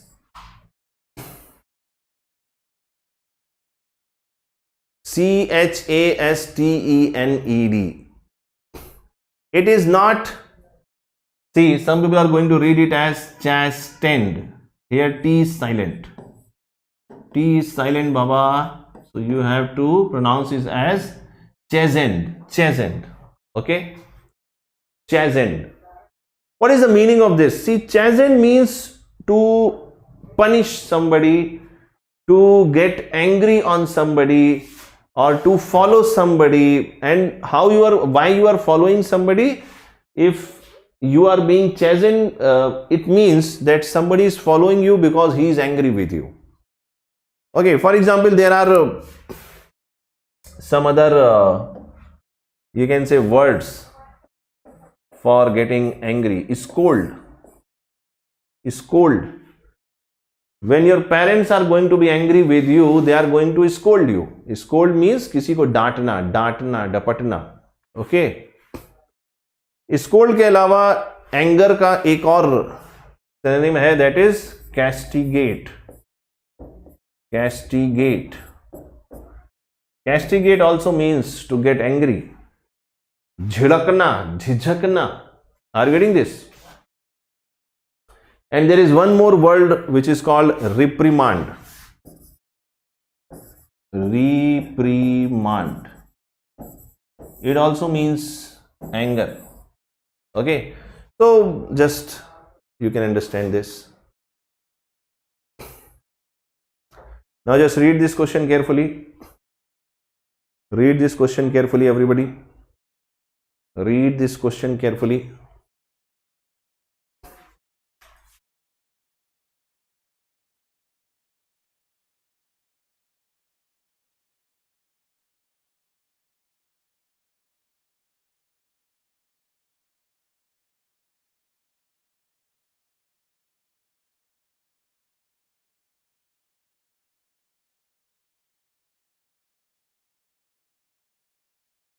Okay.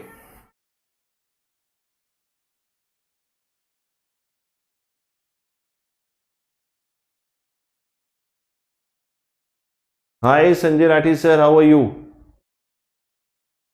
Great sir, great. Thank you so much for coming to the session, sir. It's a delight. It's a delight to have you in the session. It's an honor It's a grace.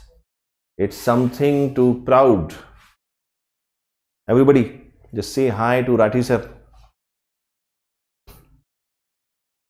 Vishal Kumar, beta, what I have told you is right. You please see the session again and you will get your answer. Don't worry about it. See, this is the last question we are doing. This is the last question, and after this we will sum up. This is the last question we are doing, and then we will sum up, and remaining we'll see if it is required. Then we'll have one more session. Otherwise, we'll stop after that because I think we are done with the time. Anyways. Again, he is saying read the following paragraph and choose the correct statement. Now see, he is not asking you to sum up. He is not asking you to sum up. He is asking you the correct statement. Now this is the real type of unseen passage or reading comprehension question, because here you cannot go beyond the story. You have to be in the story itself. Kiruba Karan.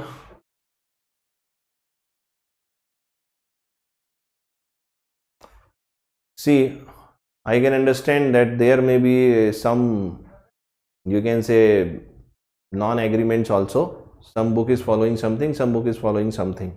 Okay. But whenever you are writing commit, dare to commit mistakes. So always you are using to. Okay. See, better rules and examples we'll see, because we don't have enough time right now.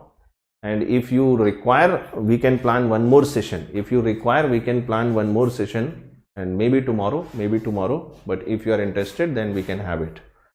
2-hour session we can have, so that we discuss the remaining everything. Anyways, let us focus here. Now he is saying climate change has reduced human security and threatened human well-being. Okay. An ignored reality of human. Now listen, very critical word. Ignored reality. Now he wants to draw your attention. We shall wait.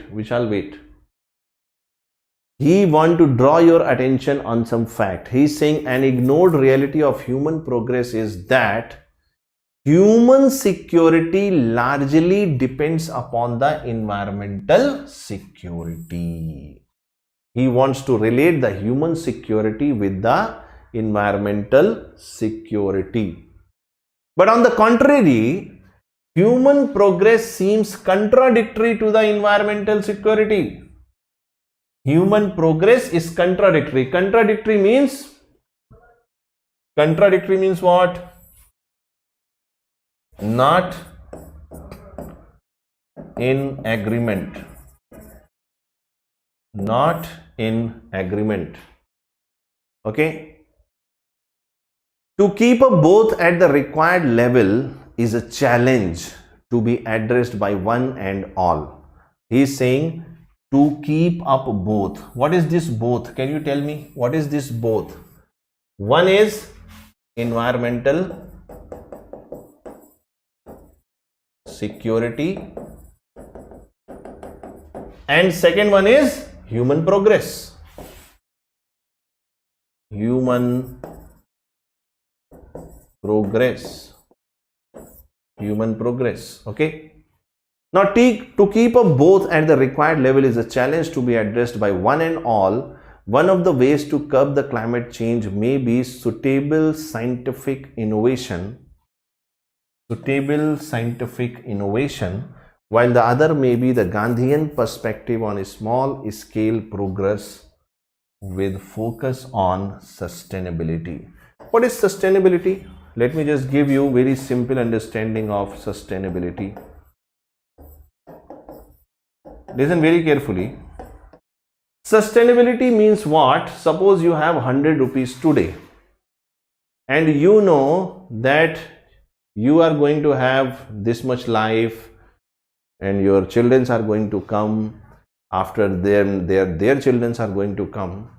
So if you have 100 rupees, maybe 100 crore rupees, 100 lakh rupees, so you are going to spend that money in such a way so that you are going to take care of the interest of the at least coming next to generation. at least for some coming generation, you are taking care of their interest, and you are not saying, okay, 100 crore rupees I got, today is Deepavali. Okay, so this is sustainability. If you are thinking for the future, if you are thinking for the next coming generation, then it is sustainability. Now let us read the statements and see whether it is right or not. A option, human progress and security are positively associated with environmental security. This is wrong, because he is saying that an ignored reality of human progress is that human security largely depends upon environmental security, but on the contrary, human progress seems contradictory to the environmental security. So human progress cannot be associated with positively with the environmental security, because if the humans are going to progress by using the latest technologies and doing all the damage to the environment, how you are going to ensure the environmental security? So A option is incorrect. B option, human progress is contradictory to environmental security. Yes or no? This is the fact is given. Human progress seems, now this word seems says possibility. This is possibility. This is possibility. You cannot be 100% sure. Yes, Stephen, you are right, beta. Human progress is contradictory to the environmental security. This is okay, but there is a possibility, but in this statement possibility is not there. So you cannot directly say this is the right answer, but there is a possibility this could be the right answer. C option, human security is contradictory to environmental security. This is wrong.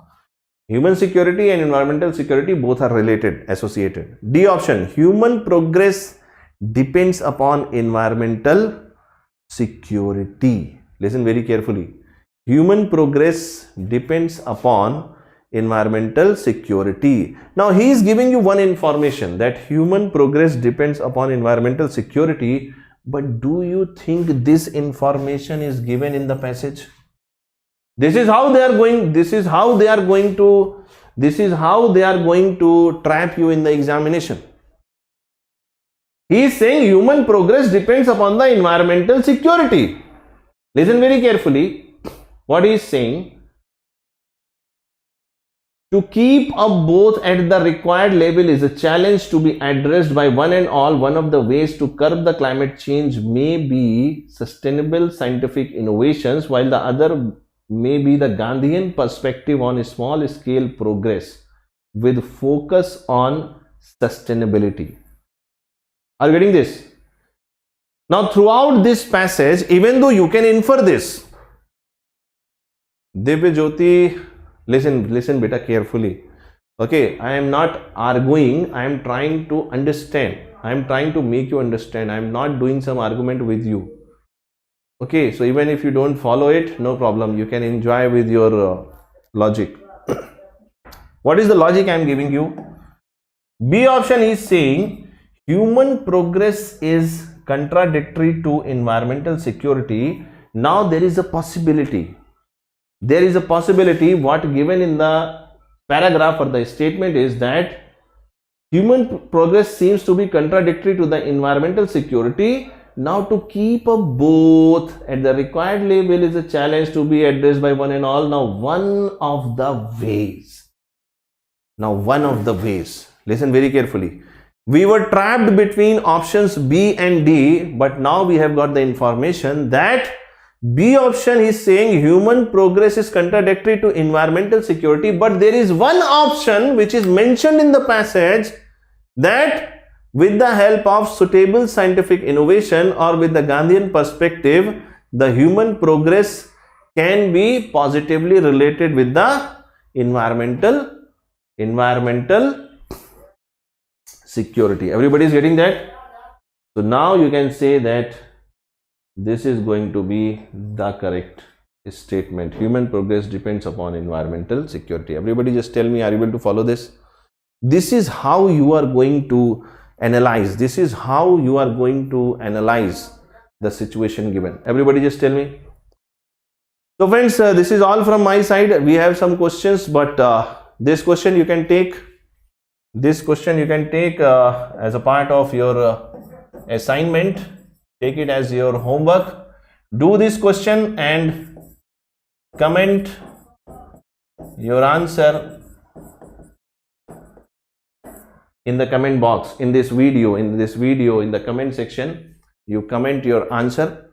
Okay, just take the snapshot. So friends, this is all what we wanted to discuss today. This is about the February Mela offer in GradeUp, and this is about the live gate analysis we are going to have right on the same day for civil, electrical, electronics, computer science, mechanical, and these are about the courses running in the GradeUp platform. For any query, you can contact this number. These are the star faculties in the electrical department. Okay, and these are the results we have produced over the years. In 2020, more than 60 students have acquired under 100 rank. And this is about GradeUp Super subscription. You know that just one subscription which gives you access to all the structured live courses and the green card, so that you can access all the online mock tests designed by the toppers based on the latest exam pattern. For any further clarification, you can contact this number. So this is all from my side. See, there is a portion remaining what I wanted to do in the session. Okay, definitely I will provide the PDF. The Telegram link is given. The Telegram link is mentioned below this video in the description. Just follow that. I will be updating as soon as possible the PDF with you. There is some portion remaining which I wanted to do, but the time did not permit us. Let us see if tomorrow we can have one session. That is what I am saying. Tomorrow, if possible, we'll have one session so that we can finish it off. Okay. So friends, thank you so much for joining me in this session. Thank you so much for joining me in this session, and let us meet again some other day and discuss. Yes. Thank you everybody. Thank you so much. Thank you for your love, appreciation. All the best. So it is hang. Even the smart board is not going to work now. Is not working. Yes, everybody. In the last, I just want to say, if you like the session, if you got some value addition, do not forget to like the session, share this video with your friends and colleagues, and do not forget to answer the homework question I have given you in the comment of this video. So friends, once again, thank you so much. Take care of yourself. Prep smart, score better, go GradeUp. Thank you so much. Thank you everyone.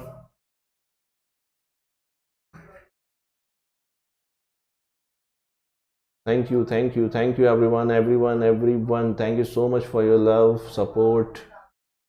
Thank you.